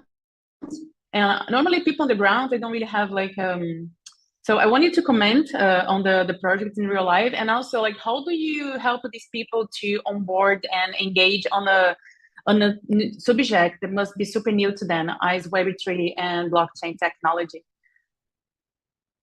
Yeah, we're just starting to do it. We just finished our first set of smart contracts. We took a very long time, very slow time waiting for the tech to be usable enough by like farmers. And for the we're like really careful about what tools we introduce them to, because they're already financially marginalized, so we can't expose them to a token that's going to, you know, increase their risk or be very volatile. So caution is one way we've been handling it. And as we begin to onboard them, we started with a regenerative action rewards system, which is essentially a bounty system, so that it incentivizes them to create media about the projects they're doing on the ground. Like, I helped my neighbor set up a compost bin, or 30 of us went out for a weekend and we made a free community food forest. These are some of the impacts it had. Here's a picture of us, maybe a video, maybe, you know, here's how you can do it where you live. And because once they log that, they'll receive tokens from our system, which are like a cooperative patronage token. So the other piece about onboarding is like, rather than trying to teach them how to use an abstract token, which is difficult, like these people don't even understand basic economics because the dominant economic system harms them. They don't have access to it. It doesn't make any sense to them. So they at year end will distribute, you know, a stable coin to them from the profits and grants pool. So we anchor the crypto economic system to real money that they understand and is a little bit less abstract to them. And it's connected to a form of activity that increases their ability to access grants in like the real world. So again, it's like this hybrid making the connectivity between the actions they're doing, slowly introducing kind of in the background the crypto economic systems. And then once we have the capacity to allow them to, they'll be able to trade that currency with each other, similar to how grassroots economics is doing this in Kenya and other countries in Africa, so that we can directly trade the surplus that we have, even though we're cash poor. I have tokens from doing a beach cleanup. I really need a massage. I wouldn't be able to afford it, but this person in my community offers, 4 hours a month of massage that they'll accept this token for. And then that person gets the dividend. So teaching the community all these sorts of dynamics is going to take a long time. But again, we try to make it real for them and not abstract. And I think that's that like onboarding that we're going to see work for these communities is, directly with their ecologies, directly with the projects they want to do, like Juan is describing, and so forth. That is great. So there's so many possibilities of engaging community on the governance for regenerative finance. There is like many ways of doing it. And like, I believe you guys have so much to say, and I will invite people to actually contact you on LinkedIn, Twitter, to get know more about this subject. But as we don't have much time on our panel, and we need to open for questions for the people listening, I would like maybe to spice things up and ask a last question. Like, as I said, I have this background in sustainability, and I'm impassioned. One of my passions is also blockchain, and I'm always thinking about how to apply blockchain for mitigation of climate change effects. And I'm also always talking about this. And once I was talking about this, about climate, with a really important person in the Web3 space, and he told me no one cares about refi when the market is like it is now. So when the market is now, people just want to recover the market and recover the money. No one cares about refi. I was like, wow. And I don't agree, because I think it shouldn't be like this. I believe projects will try, when projects is trying to hold the money expanding, when the market's like this, the projects that don't have a vision, they will not invest in refi projects. But I think they're doing the wrong, because I think this is the time for building, and it's the time to be constructing things to help the whole community and strengthen the ecosystem. So I would like to see the point of view of you guys, like how refi can build and survive and be prepared to when the market recover. What is your point of view? Yeah, I think it's interesting that, refi people might not be interested in, but people are interested in regeneration because the planet is hotter than it's ever been. And we're experiencing the effect of our extractive economic system more acutely than ever. And local communities are hurting. And so we found it to be very fascinating that, yes, although the online hype has decreased significantly, sentiment is down, pricing is down, that actually people on the ground in communities are really keen to take action, but they often just don't know what to do, and they don't know where to put their time, their money, and their energy. And so I think the idea of having this network of local communities all coordinated towards, single actions that are onboarding talent and capital into the story of regeneration with Web3 in the background is really a new shift and a new narrative. Like, I think the first wave was very tech-led. It was very tokenized carbon, tokenized this, liquid that. But actually now I think it's more about creating communities of care where we can actually take care of one another and demonstrate impact and put money towards use. So that's definitely our evolving theory of change, but I think the market cycle will inevitably change, and there's incredible new infrastructure coming online. Like, I love seeing that Solid World's TVL has doubled since they launched, and there's liquid carbon forward contracts in the market now today. Like, this has never existed before. There are true pioneering milestones, like with what Regen Network has done, what Senkin is doing. There's some really incredible examples. Be Climate, for example, like, there are going to be some major winners from this space, and it's just a matter of time to return. So I'm still bullish on it as ever, but I know you get those what is refi kind of slangs from the Web3 side, but hey, they're going to price speculate as much as they want. Yeah, for sure. As you say, the communities will always be keen to help each other and protect the environment they live in. But sometimes these communities, they need support, economical support. And sometimes the people that have the money to help, they don't see the value as the people there is on the ground see. So what is your view, Magenta, Juan, how to show the people that the communities care and they need support? For our side, we raised some funds in the last Bitcoin round, and we get this land of Presenti, but we are trying to be like to spend in a way that we are not doing big events. We are trying to partnerships with the government, with local entities, for example, we have the help of the army, and when we are going to plant trees, they just go and help us to do the holes and to carry the trees, and they help us with a lot of things. Another entity help us giving us the trees, so we don't have to spend money to grow the trees. So we are trying to join different people and different partners to help us. And this way we can do more with less budget. That's what we are trying to do. And when we show we are doing good things with the community, I think people is gonna support us. It doesn't matter if it's a bull market or a bear market, people are going to support us because we are doing real things.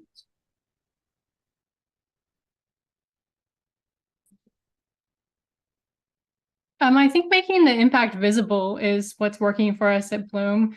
We're starting to reach out to apply for grants, and build relationships with funders who work on regional food systems, because we're extremely strong in that area and have a decent amount of data. But we're looking for a small grant to help train more of our local people to be able to document their impacts. Like these really fancy systems of on-chain credits and so forth are completely 100% inaccessible to small-scale grassroots projects. Like none of that language, the financial barrier, none of it works for them. So being able to tap into the older financial markets is sort of one layer of what we need.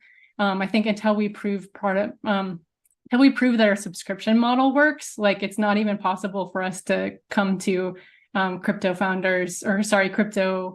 investors and ask for money. They're prove to us that your financial model works first.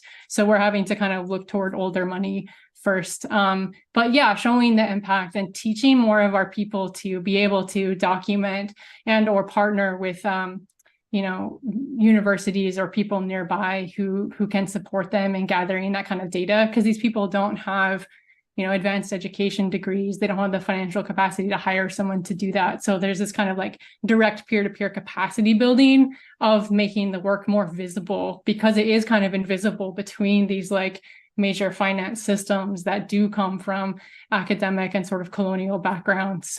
So yeah, making it visible and directly supporting each other, as we've kind of all been talking about here, is one of the best ways to move forward until we get that parallel system fully up and circulating.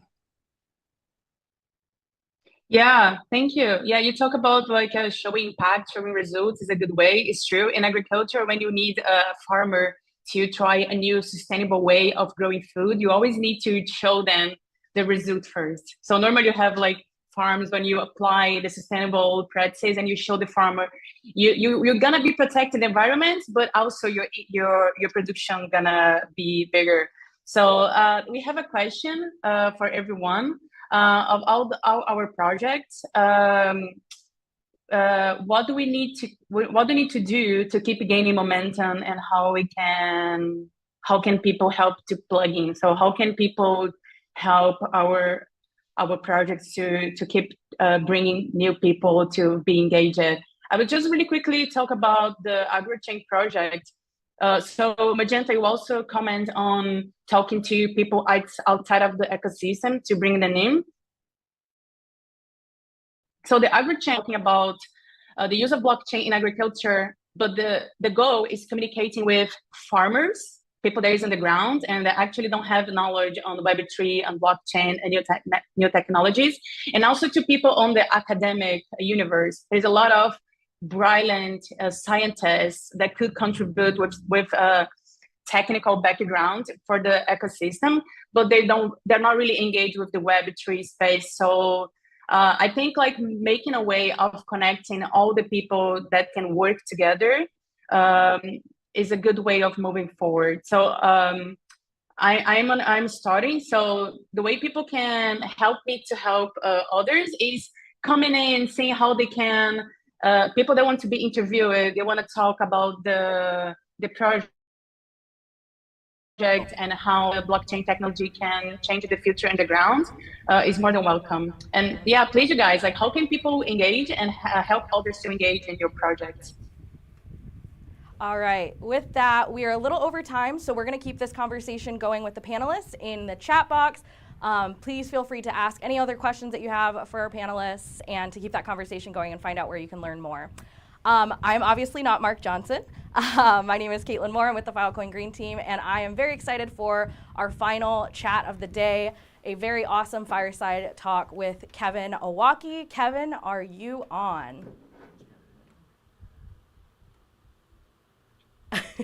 Hey, I am. Yeah, great to see you.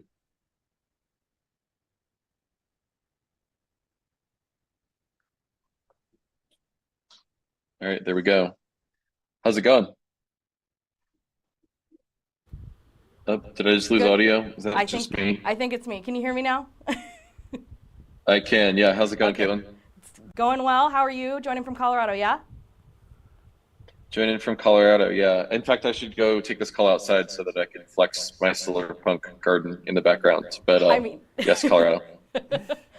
Maybe you can like pan to it at the end. That would be an awesome way to end the show, I think. That would be fantastic. I am very excited for this conversation today. So just a little bit of background. I got into this space when I joined the Filecoin Green team last March, and SBS in Paris was my very first crypto type of conference. And I remember vividly your conversation with John Ellison. You guys did a Refied Out podcast. It was awesome.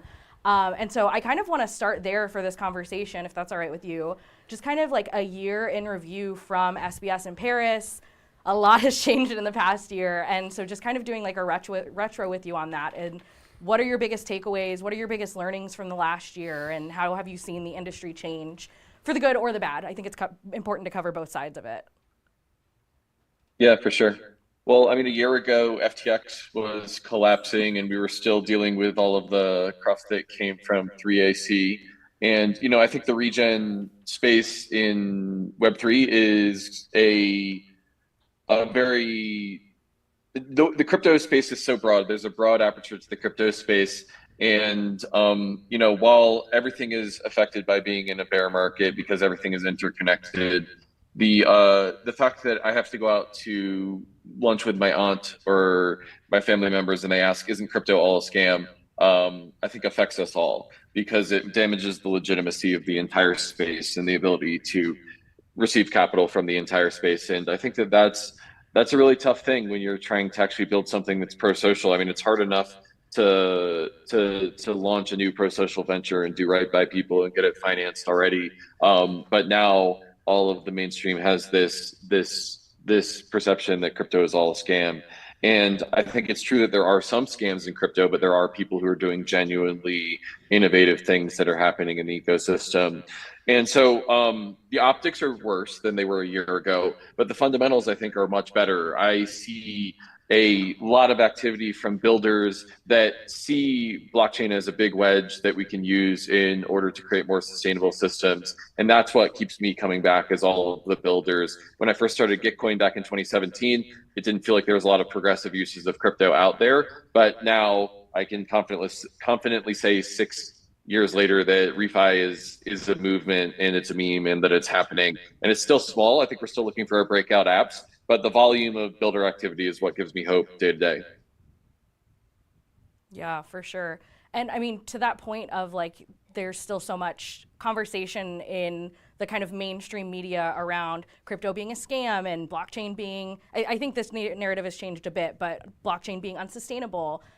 like, how do we and the projects and the people that are building these things in this space shift that narrative? Do you have any thoughts or like guidance, if you will, on how we start to change that narrative, and what do we need to do to flip the switch on that?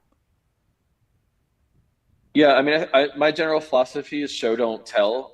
One of the things that I did early in Gitcoin's history was we made this page called gitcoin.co/results, and every 2 hours it would update with the total amount of open source software we'd funded, later public goods funding, because Gitcoin pivoted from open source to all sorts of public goods. And we just watched that ticker go up from like $10,000 funded on the network up to 50 million. And I think that we gained legitimacy as we were actually doing it. So, you know, there are PR people and messaging people that'll be like, oh, we have to deploy this messaging, we have to try this and that. But I really think that we get money in the hands of the people who are doing good, and then we do it at a bigger scale, and we make it repeatable and sustainable and legitimate, and that's the way that we do it. My goal for the next cycle is that everyone who enters the space does it by earning income via crypto, not buying a new bag. So that's kind of my vision, but you know, we'll see what actually works in market. Yeah, for sure. I want to like kind of dig in more to this like public goods funding movement and refi and the intersection of those things. And specifically, there's a tweet that you sent out, I don't know, it was probably a couple months ago now, but it stands out in my mind, which is why I want to bring it up. It was, let's onboard the next billion people to Web3, but really the way that we need to do that is through solving real world problems. And I wanted to ask you, like, are there any projects or what do you see right now that excites you that you think is solving real world problems right now? Or if there's not any, in your opinion, like, what do you think we need to do? What's the work that needs to be done within this space? And where do we go from here to start solving those real world problems?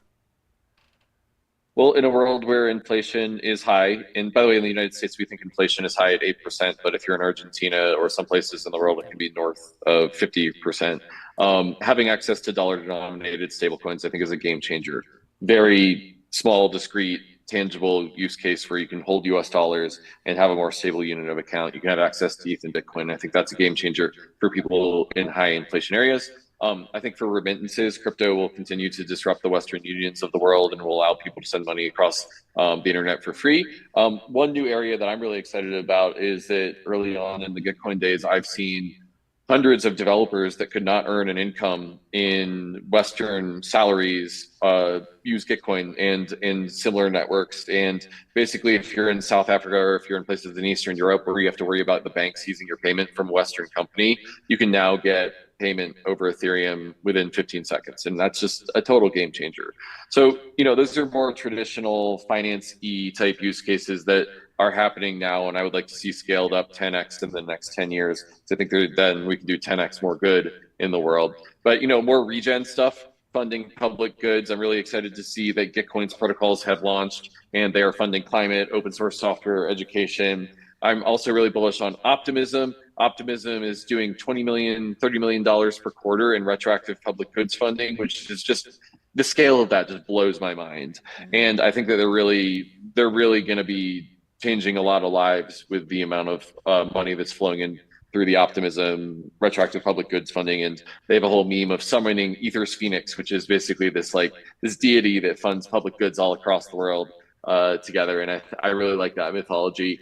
And then at a smaller scale, we've got hundreds of impact DAOs that are doing really great work. I'm excited about Proof of Humanity. I'm excited about Idena. I'm excited about Bright ID. I'm excited about Collectivo. I'm excited about all the various UBI experiments that are happening out there. So, you know, a lot of stuff in the regen space that's happening, not a lot of it happening at scale yet, but I think that will change as the legitimacy in the movement compounds and grows from there.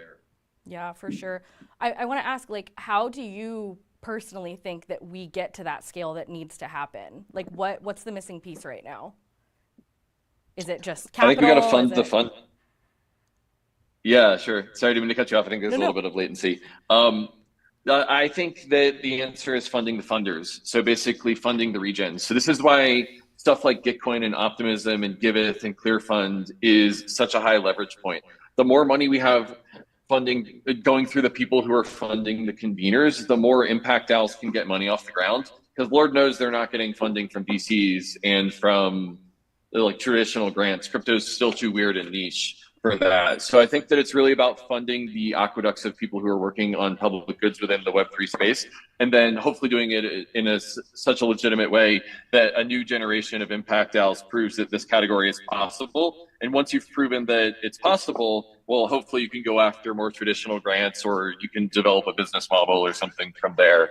So funding the funders is kind of where my head's at right now. And, you know, maybe I'm talking my own book a little bit because that's what Gitcoin's designed to do. But I really think it's really about finding the high leverage points and making them work. And I think that that's one of the highest leverage points that we have right now.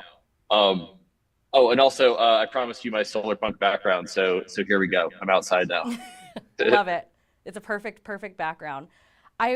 Something else that I rewatched this talk very recently that you did with JE last year at SBS in EU, and you talked a lot about the solar punk, cyberpunk, lunar punk movements. Have you seen those ideals get ingrained deeper into like this Web3 regen culture, or have you seen them change? What's your kind of overall take on where those different punk lifestyles, if you will, are in the zeitgeist of Web3 today?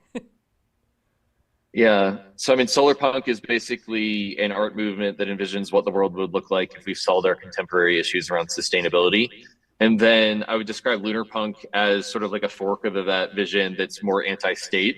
And so basically has more of like hey, we need to be shrouded under the cover of darkness and fund our public goods and fund our communities by the night.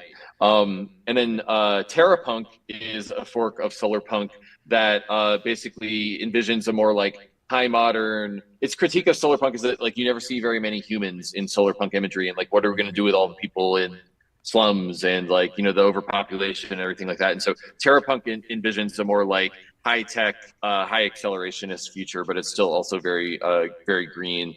And then there's like Hope Punk and Regen Punk and like Earth Punk. And so I view all of these things as sort of forks of an ideology in which we're trying to articulate what the North Star is.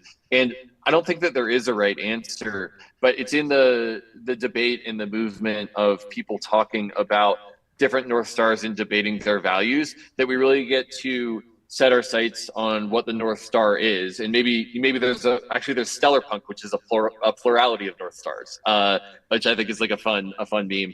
And you know, there's a reciprocal cycle between envisioning it and then memeing it and creating art about it and then building it, and then the cycle repeats from there, right? So I'm you know, I guess I've declared myself a solar punk in the past, but I'm really bullish on just like the dialogue that we're going to have about all these different types of punk and how that's going to help us envision it. Because like when you can envision the path to something, then you can start building in that direction as a community. So they're all just mimetic selling points, and I don't think that there's a right one. And it's about stimulating a movement, and I'll be curious to see how it evolves over the coming years. Yeah, that's so beautifully put. Thank you for that. Like, it's not about these specific titles or names or this movement or that movement. It's just like, at the end of the day, what's making real impacts, what's going to make a difference, what's going to get us to like that ideal world. That's fantastic. Yep. I want to switch gears just a little bit here, and something that I think about a lot working in this space, not coming from like a crypto background. I worked in nonprofits before I got into this crazy world. I think a lot about accessibility. And one of the reasons why we did this event is fully virtual is because obviously it's not very accessible to fly over the world, to go to all these crypto conferences, to have these conversations. And obviously these conversations are still valuable. The in-person piece, I think, is unmatched regardless. But having a virtual event like this increases that accessibility. And so I wanted to kind of get your take on how you're thinking about accessibility in this space. What does Web3 do really well when it comes to accessibility, or regen specifically, public goods funding, whatever kind of direction you want to go with this? Yeah, for sure. Well, you know, I think it's cool that someone like you came from a nonprofit and is now working in the crypto space. And you know, sometimes that's a career risk, but I hope it pays off, and I hope that we do 10x, 100x more impact than we could do in the old nonprofit world. And in a way, some kind of crypto is kind of a nonprofit too. It's a little joke about how no one's making any money in this space.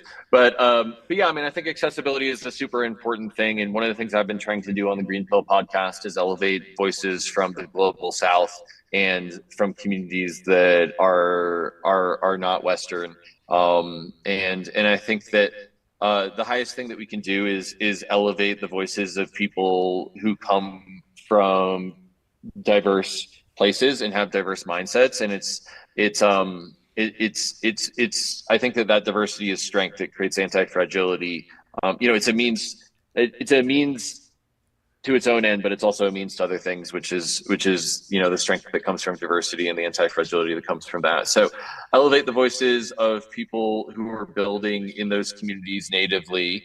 And then I think funding those people is an important thing right now. There's a Latin American Gitcoin grants round going on right now. There's actually many Gitcoin grants rounds going on right now. You can fund them at grants.gitcoin.co.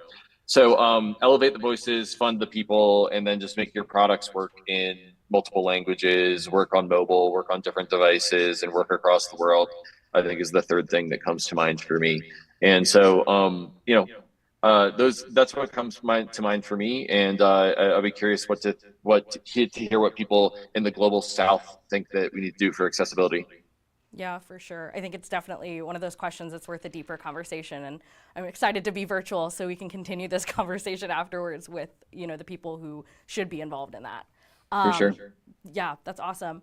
I have one more question, and then we can kind of close it out for you. But I want to know where. I feel like we've talked about the past year and where things are kind of currently, but I want to know where do you hope to see this space going a year from now? What are the things that you think need to be focused on, that we should be putting all of our energy to? Right. Well, Vitalik wrote this amazing post called The Three Transitions, which is basically L2 scaling transition, so basically making it really cheap to do transactions. Wallet security transition, so basically, don't get rugged by losing your seed phrase. And then the privacy transition. So, I like to think of those as okay, so if we're in the regen space building on top of this foundation of credibly neutral blockchains, then the blockchain, just for free by being in the space, you get the L2 transition, the wallet transition, and the privacy transition. So I think that that's a high leverage thing for the whole space. For me, the high leverage points that I'm thinking of, so I've done a lot of work just cartographying the space, exploring the territory, and trying to create a map of it. And the three things that I'm focused on is funding the projects, funding the regen projects, and you'll see that in my work at Gitcoin and also in my support of Optimism and Giveth and Clearfund and Protocol Guild and DAO Drops. There's so many that I can't even name drop them all anymore. So fund the funding, or fund the regen projects and build those high leverage points. The second one that I'm really excited about is digital identity and civil resistance. So basically, if we want to go from a world where capital makes the rules, which is kind of what Web3 is right now, you vote with your tokens, to a world where the humans make the rules, then you need to have civil resistance. And so basically going from a world that is plutocratic to a world that is more democratic by having more one human, one vote types primitives. So basically the high leverage point here is civil resistance, and ideally plural civil resistance so that you're not reliant on one provider.